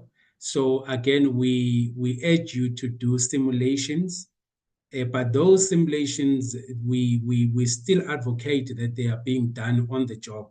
What do I mean? For instance, if you look at the airport situation where passengers are going through security screening, you may not have passengers with dangerous goods. And therefore, the airport screening personnel or the airport authority may actually just get its own personnel to act as passengers, or whoever that they can get to act as passengers for the purpose of the assessments. Equally, at cargo, you could do the same thing. Just make sure that you do simulations that are relevant to make sure that the person, it still maintains the essence of the person being able to identify what they need to identify. And then again, issuance of certificates. I did say that we've got two parts to the training now. You've got the knowledge base where they go to the classroom, they get trained, they get a certificate, and then they go to the job aspect, and then they do practical assessments there, and then they get issued with a competency card. And then the requirements for the assessors. Okay, what has happened here is that when we started with phase one of all of this that we've implemented, we realized that not everyone actually has got assessors available, because the assessment is an aspect that should actually be carried out by the employer. But we realized that not everyone would have the capacity or would have had the opportunity to train their own assessors. So we actually have just put the requirements out there, but we have not certified any assessors at this stage to allow you as an industry to actually build capacity at this stage. But the training schools, most of them, they already have all of these qualifications here. So we have been relying on them to do most of the functions that are here. Whilst you as the employer, you are actually identifying your own assessors within your industry or within your workspace, so that they can actually carry the baton going forward. The reason why we advocate for you to do your own assessments is because the training school would have trained the person. And then when they come to your job, you need to make sure that they are also following the SOPs within your workspace.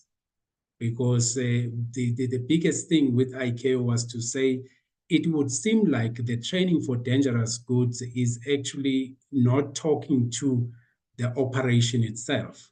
So they do want the integration of dangerous goods plus the SOPs to say, if we do accept here, this is what we do, and this is how we deal with paperwork. At what stage does it gets transported to the airport? And if it's at the airport, at what stage do we then give to the people that needs to take it to the aircraft?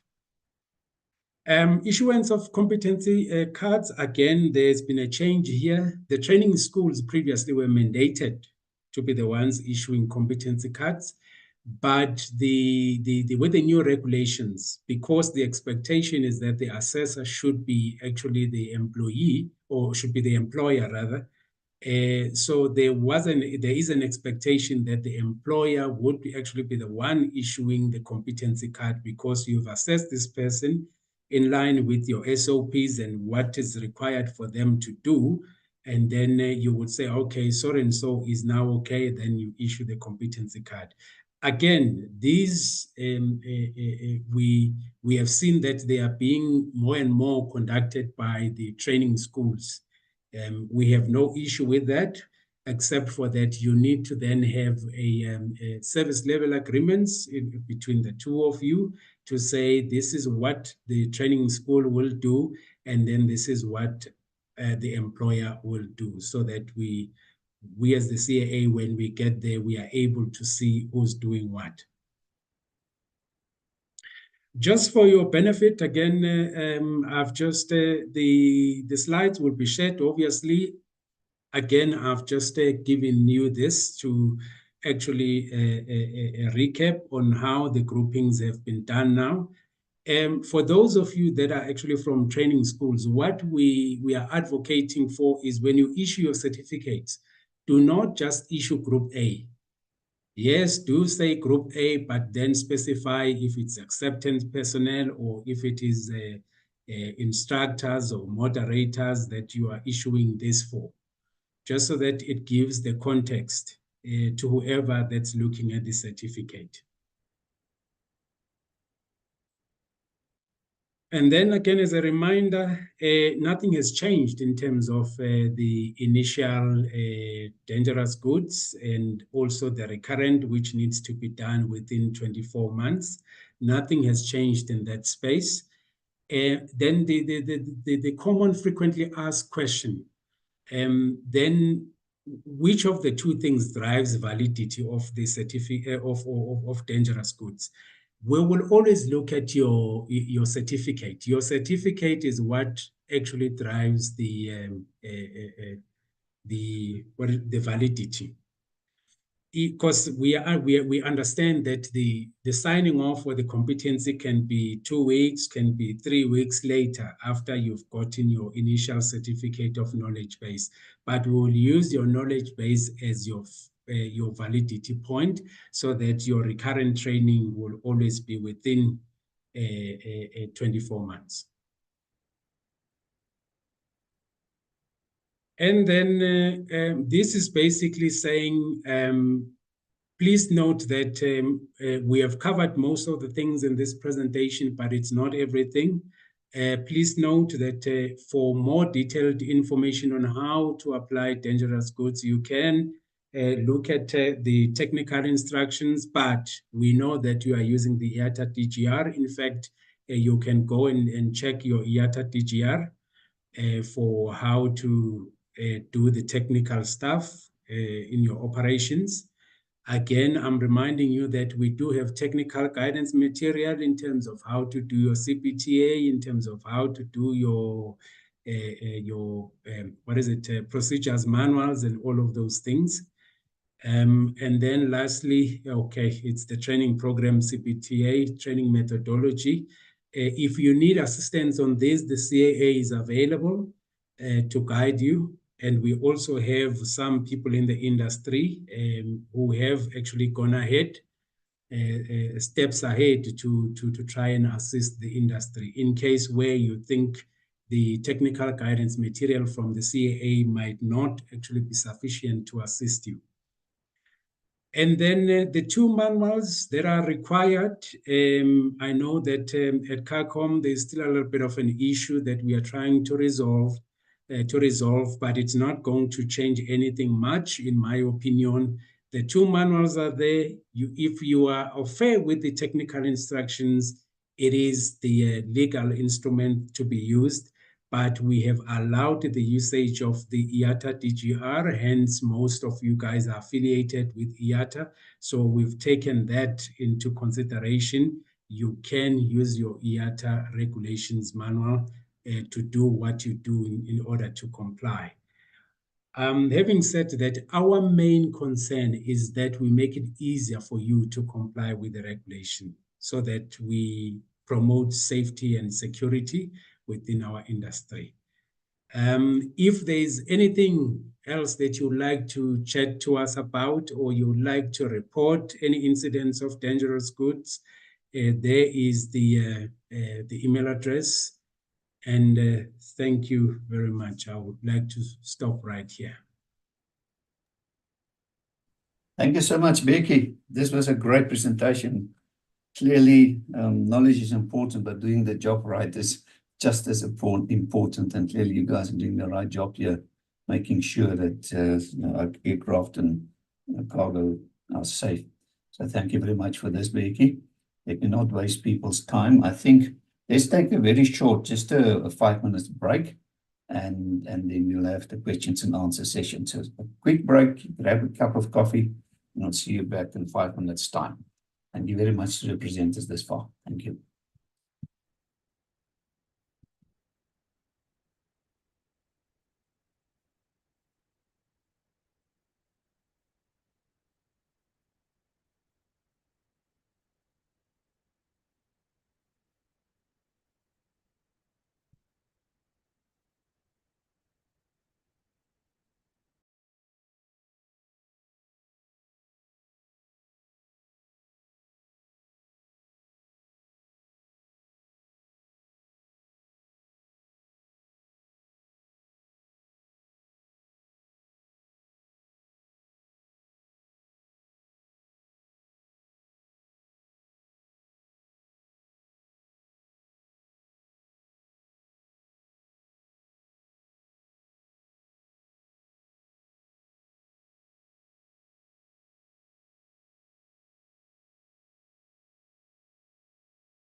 Great, ladies and gents.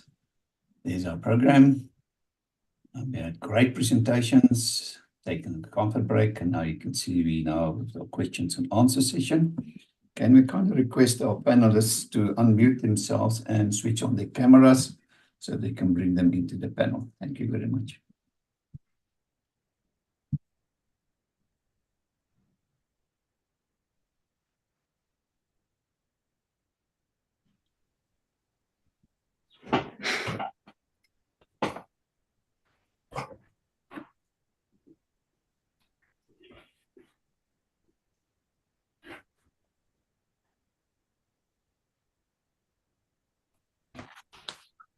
Afternoon. I'm Farnes Wolford. I'm the Regional Manager for Interlock Freight Services.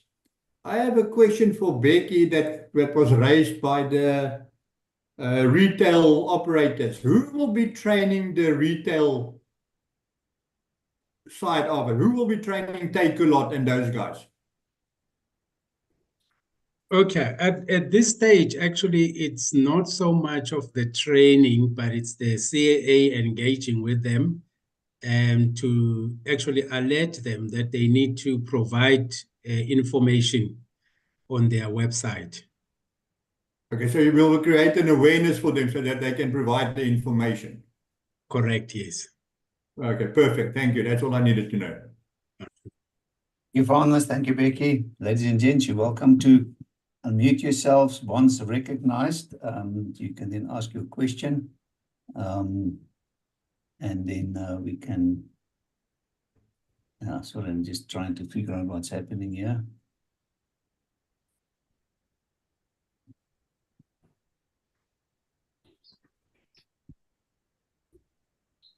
Yep. Somebody was sharing a white screen. Don't know that, but always learn from Zoom. Interesting platform. Anyway, Tembili Boy, you want to ask a question? Seems to me disappeared. All right, you're welcome to unmute, and then once recognized, you can ask your question. I see we've got one question there in the chat room, and let me just quickly open that one up. So it is, Samantha, who asked, so to confirm, Becky, the trainings must still be covered by an approved ATO. No internal training will be accepted, not approved by South African Civil Aviation Authority. Becky, can you kind of respond on that one then? Yes, that is correct, Samantha. All training within South Africa has to be from an approved training school. So, yeah.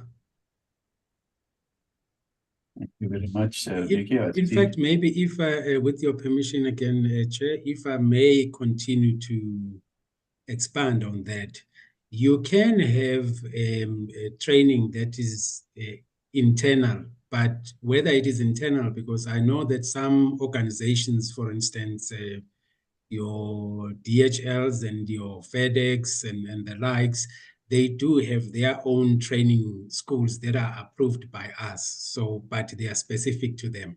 So I'm just saying that if you do, if you are affiliated maybe with an international organization and you already have a structure of dangerous goods training, we will look into that. You will apply to us. We look into that, and then yeah, it is authorized by the CAA. Then you can carry on training within your own umbrella of the organization.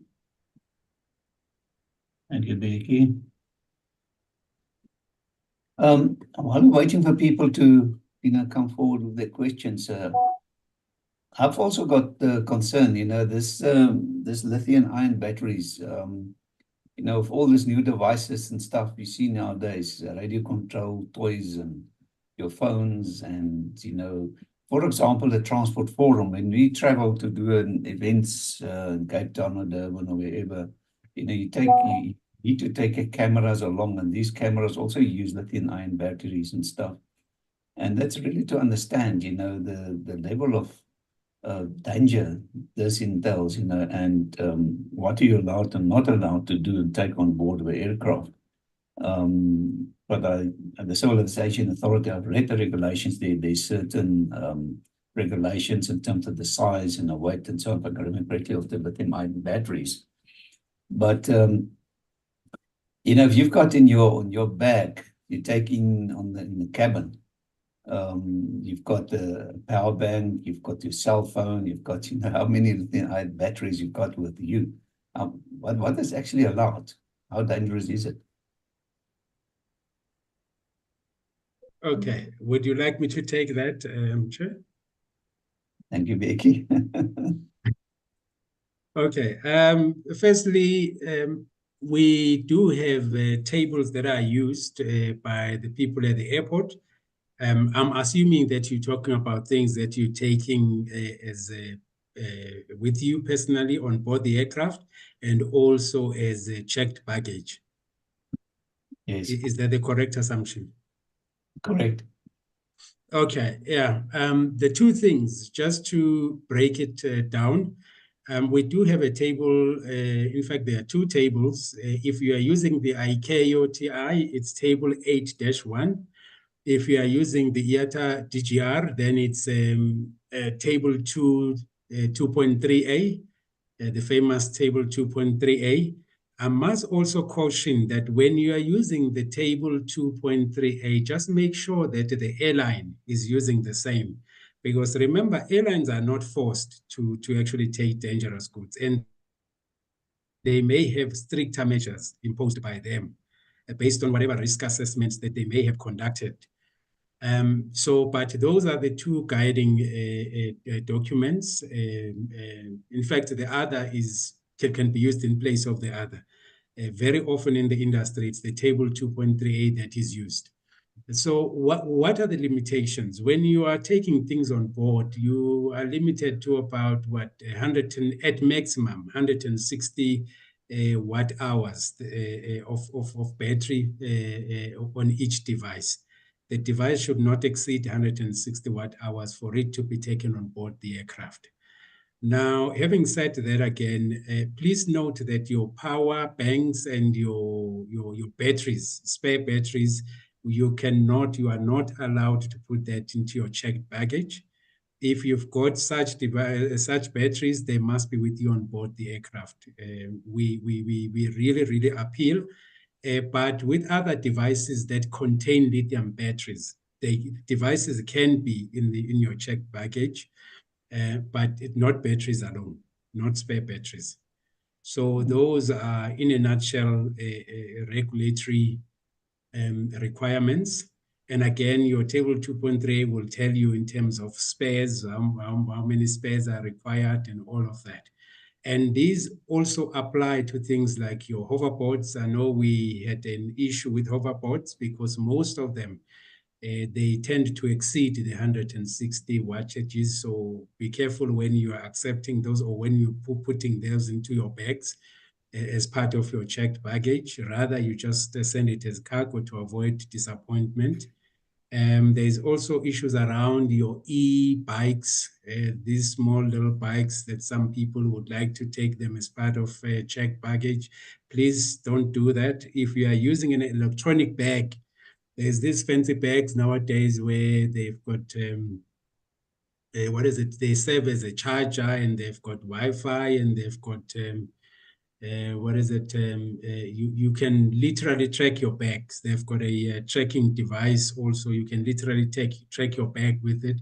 If you're using one of those, again, just make sure you check with the airline that it's within the required limits. Very often they will actually tell you they don't want it.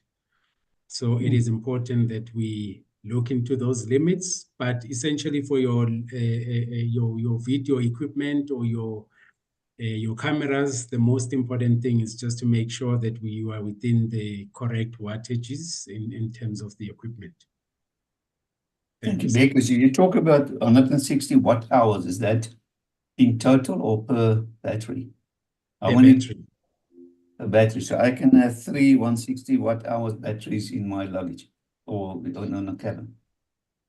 Actually, if you go and check, the TI does not specify the limit, or the technical instructions from ICAO does not specify the maximum limit of portable electronic devices you can take. But if you go and check the IATA DGR, you will see that there is a maximum of 15 portable electronic devices per passenger that can be carried.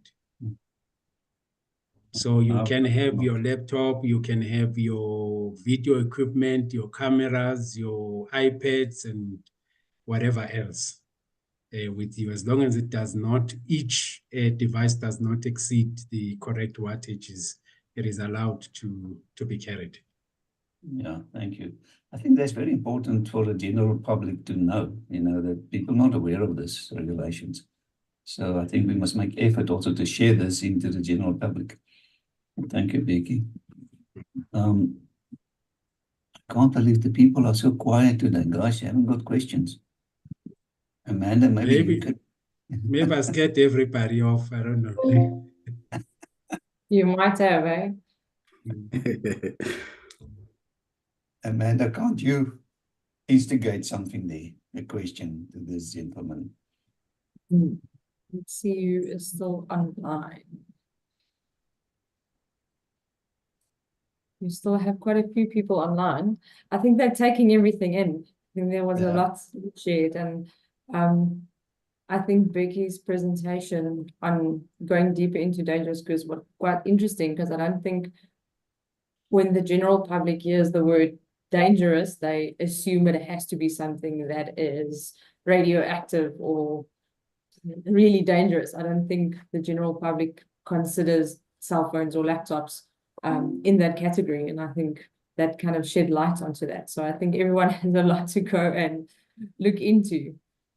Yeah.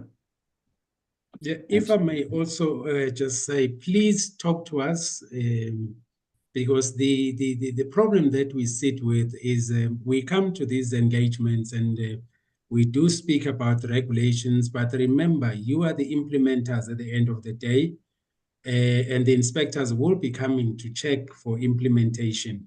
In fact, whilst I'm on that, there's been quite a number of approvals that we've done in terms of dangerous goods handling organizations and also the packing organizations. The assumption going forward is that we will then be issuing a list of who is approved by the CAA to actually handle dangerous goods. So if your organization is not or has not been approved, then you may find yourself having to go via other people to actually transport dangerous goods. So it is important that you do talk to us, what works, what doesn't work, if there's anything that we can do to make it easier. For instance, I've seen I was in Durban the other time just to check how the issues around declarations are progressing.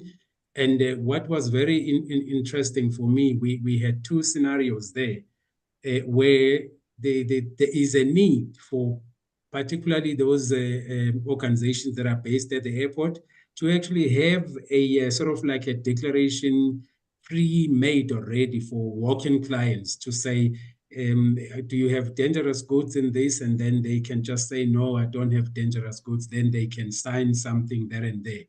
But equally, if they are accepting dangerous goods from another agent or a regulated agent or from someone else, then they need to have something prompting them on their acceptance list to say, did they give you a DG declaration, yes or no? And then they say there was a DG declaration. So those were observations that we picked up on the ground. But again, we need you to actually speak to us what works, because what last thing we need is to prescribe something that is a misfit to the industry. Because currently we've left it neutral so that you can find your own ways how you accommodate it. It can be electronic, by email, it can be whichever way we've left it open. But if we are seeing that compliance becomes an issue and there's just too much variations, we may be forced to actually then prescribe a certain format to say this is what you may have to do. So let me pause there. I see there's quite activity on the chat, Chair. Yes, I say thank you, Becky. I see Komoto's hand was up. Komoto, you still want to ask a question? Yes, I just needed to ask. I think maybe I missed your question with regards to the lithium batteries and stuff, because when we bought the flight, and then there's quite, let me say, like everybody has got a laptop and some got cell phones, something like that. So I just needed to find out, number one, as to is that dangerous to a point where maybe the SACA would need to regulate it somehow in the future. Secondly, they usually request in the flight to say maybe you can put it on a flight mode. Is that some way somehow to control maybe interruption in terms of what is happening, maybe for safety? Just my uninformed question, just to get clarity there. Thank you. Thank you, Komoto. Chair, through you. Yes, Becky, thank you. Okay, there's just I think the first part of it was it talking to us allowing the usage of laptops and cell phones on board if we are happy with that, or I wasn't too clear what the question was about, Komoto. Now, what I'm asking is that because there is this lithium regulation whereby the laptops and the cell phones do have that part of the battery lithium. My question is, getting them into the flight does not pose a risk in terms of that regulation. Okay, no, thank you very much. If you look at it, in fact, laptops, most of them, they are less than, they're about 40 wattages or something like that. So they actually can be carried safely on board. And that's why they won't even ask you to check what the wattages are on your laptop, because generally they are lower. And then it is not the question of people should not travel with them. Yes, they do contain lithium batteries, and we understand they are a requirement. Dangerous goods, that's the funny part about them. They are a basic need. They are no longer a nice to have. They are a basic need. So we need our laptops with us. We need our cell phones with us. And in the world of lithium batteries and aircrafts, we really prefer that you have them with you on board, so that if anything goes wrong, then we can, the cabin crew can actually come to our assistance and douse the thing in water. So it is really safe and permitted that you can have them on board, use them, even if you put them on flight mode, because the flight mode thing has a different a problem to it. It has to do with the aircraft avionics system that may be interfered with. So it's not so much the lithium battery. So, but the general rule is, if you do have electronics, they are preferred to be on board with you, just so that if they do catch fire, we can then douse them in water or whatever that the cabin crew needs to do. They are trained to deal with it that way. I don't know if I have answered you, Komoto. 100%, thank you. Thank you, Komoto. Becky. I see here's a question also from Musa to Becky. What would be the best way to inform the pilot in command about the location of items according to table 2.38? Musa, actually, this question, I should be asking you about this question. But just to come back to it, you will note that table 2.38 does indicate to you what needs to be shared with the pilot in command. There are things that are supposed to be on board. I think it has got 3 columns on the right-hand side. There are things that needs to be only checked in, on checked baggage. There are things that can only be carried on board, and then there are things that must be shared with the pilot in command. So those that are actually indicated as the pilot in command must be notified. Very often it's things that you either would have pre-booked them, for instance, in the case of wheelchairs and the lithium batteries that go with it, you would have pre-booked those things. Or alternatively, you as the operator, you need to find your own ways how you actually get the information to the pilot in command, because it is not really cargo where it will go into a NOTOC, but it is things that need to be facilitated from the passenger side of things. So you've got a latitude to actually make sure that it's in whatever paperwork that you give to your pilot in command, just to alert him. But yeah, you need to make sure that he does know where it is. Thank you, Becky. Before the other question, what is the general consensus of the statement for DG on shipments? The delegation says electronic or statement on AWB or separate declaration. How do we manage this? From John Staniford. Okay, so Jean, I suppose you are actually alluding to the fact that we need to craft a generic statement from the CAA that speaks to this area. But what I've seen, it's just a generic wording that says, in line with Part 92, this and that, we hereby declare that the cargo that is here is not actually dangerous goods. So it goes along those lines, but most people have quoted the regulation and they have stated that whatever cargo they are submitting does not contain dangerous goods, and then there's signatures. Just to add on what you're saying, Becky, some companies have gone to the extent of including that in their airwayable, just to minimize the amount of paperwork that's going to be used. So some of them have included it on the airwayable. Thank you. Thank you, Elliot and Becky. Amanda, I don't know if you want to respond to Ricardo's question. As you see, you can assist. Thank you for giving your email. But he's asking about do BidAir carry these on the same day flights? That question.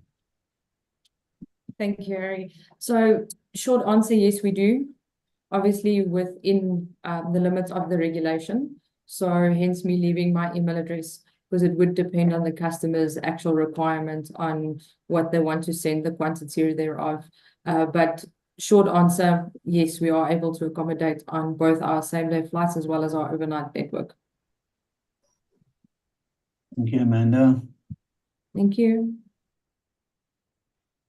I don't see any questions on YouTube either. Guys, I think yes. Thank you very much for our panelists. We're going to request some closing remarks from the panelists. Sorry, Chair. I think there's a question from Musa, and I think it's a very important question for Becky.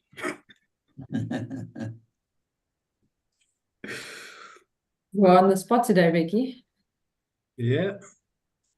Well, I am prepared for that. Yeah, let me just read the question for the sake of the recording. The regulation says that DG signage must reflect on the airtime ticket. Is the boarding pass or itinerary? Some boarding passes from other airlines are blank on the back. So apologies to go back on table 2.3a. The question is more on the notification on the location in the cabin. Okay, yeah, let me just take those two. Maybe firstly, let me just kill the one on the table 2.3a. Musa, on that one, the regulations do not specify. Again, we leave it up to you to actually be able to coordinate that with your pilot in command, because that I think most of it speaks to specifics or special circumstances. So you would know, because it's last minute kind of arrangements For instance, if the passenger was a wheelchair passenger and then he had just been brought on board, then when you take out his battery, where the battery goes into the cabin, it's the last minute thing that needs to be done. So how that needs to be done must be addressed in terms of your cabin or on board procedures. I'm just making an example, but it's something that requires the operator to actually look into it, because it's not defined. Not everything is defined in the regulations. So that will be my answer to the first one. And then the second one, the requirement does actually say that the airline ticket must contain dangerous goods, or the website, or the boarding pass. In the absence of the boarding pass, how else are they notifying the client? If they are issuing an itinerary, because now they've got an issue where the boarding pass does not contain dangerous goods, I don't think that's actually a big issue, as long as that itinerary does contain dangerous goods and the client is aware. Because again, let's not lose focus and concentrate mainly on I don't know what example to use for you, but where we are so fixated on certain things and missing the actual principle as to why we are doing those things. The main thing is that the passenger must be informed of dangerous goods. If the boarding pass doesn't reflect such, but you are giving him an itinerary that says, on his itinerary says dangerous goods of this kind you need to be very careful about, and whatever, you've done your part, because the passenger has been informed. I don't know if I've answered you, Mr. Hlahle. Thank you, Becky. Yeah. Seems now we're happy. Okay, ladies and gents, let's give a big hand to our panelists. We're going to ask some closing remarks. We're going to start with Elliot and then Becky, and then we're going to ask Amanda, our host, to close the session for us. Before we do that, I want to thank everybody and BidAir Cargo from the Transport Forum side for hosting this event and also putting together this great panel, and you care for the South African air freight industry. I really appreciate your support and your knowledge sharing. So thank you very much for that.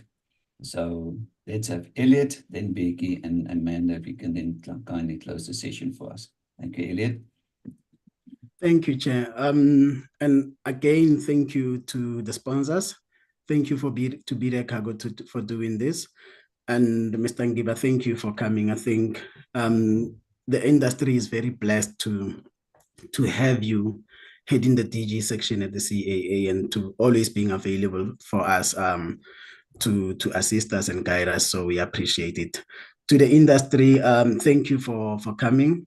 I think it's important that we all do what we're supposed to do, that we take out the issue of cost. Of course, we are always going to make sure that we do this, the compliance within business, the profitability of business. But then we must always remember that if an aircraft is grounded, I think the last time we had an aircraft grounded because of dangerous goods issues was with the now defunct Bango. It was grounded because of dangerous goods issues, and Mr. Ngiba just in our talks has estimated that it cost around 2 million rands, that grounding, so it's a lot of money. So we must avoid that. We are avoiding to send one extra person for training that will cost maybe 1,000 rand, and the cost comes back and it's now sitting at 2 million rands. And besides the cost, remember that these are people's lives that are at stake here, and we must always make sure that aviation is safe to carry people, and then that we thrive as an industry. Thank you. Thank you so much, Elliot. Much appreciated. Becky? Harry, where do I begin with this? Just to show my appreciation for giving me the platform, I want to really thank your sponsors. And BidAir Cargo, thank you again for actually organizing this. For us, these are very, very important sessions that we are having with our industry. because we are not always out there to understand what is happening, but we can only share.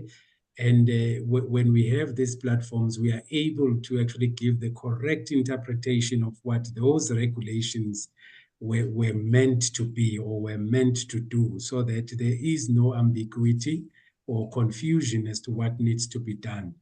And again, thank you, Elliot, for taking the time to actually also contribute in assisting the industry in this aspect. From myself, what I just want to say is that we must always remember that it's, I think Elliot said it, that it's my family, it's your family, it's the entire world that is actually using our services to fly to South Africa and around within the country. And therefore, it is really critical that we as the industry take ourselves seriously to protect our industry and make sure that we remain relevant and we are able to do what we are supposed to do profitably.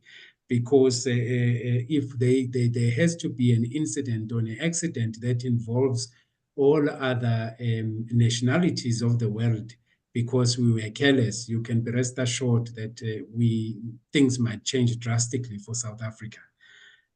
Gone are the days when they used to say whatever is at the bottom is holding you up. We've seen that the rest of the country is actually waking up.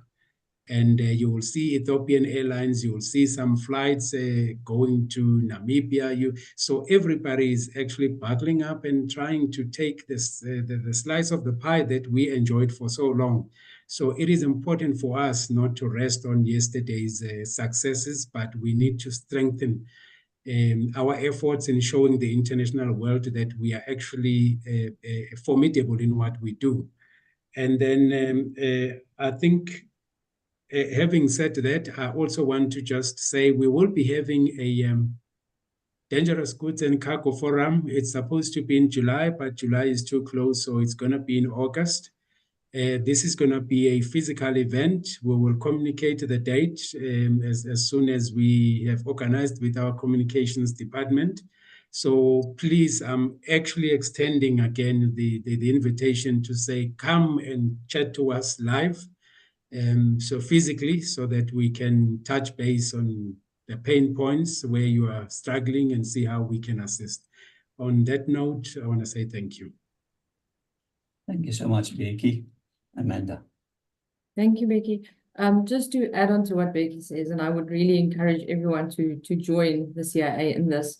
As I started the session, I mentioned that it's all stakeholders within the industry's responsibility to make sure that this goes smoothly. And in that, I would really want to thank Becky and Elliot for sharing their knowledge and their expertise and the interpretations of the regulations. We all know sometimes that regulations is sometimes, it's a lot of words, and it's sometimes it's good to understand why it was put in place and what the intention behind it is. And with that, thank you guys so much. It was really informative, and it's nice to see that players within the industry have joined and are interacting.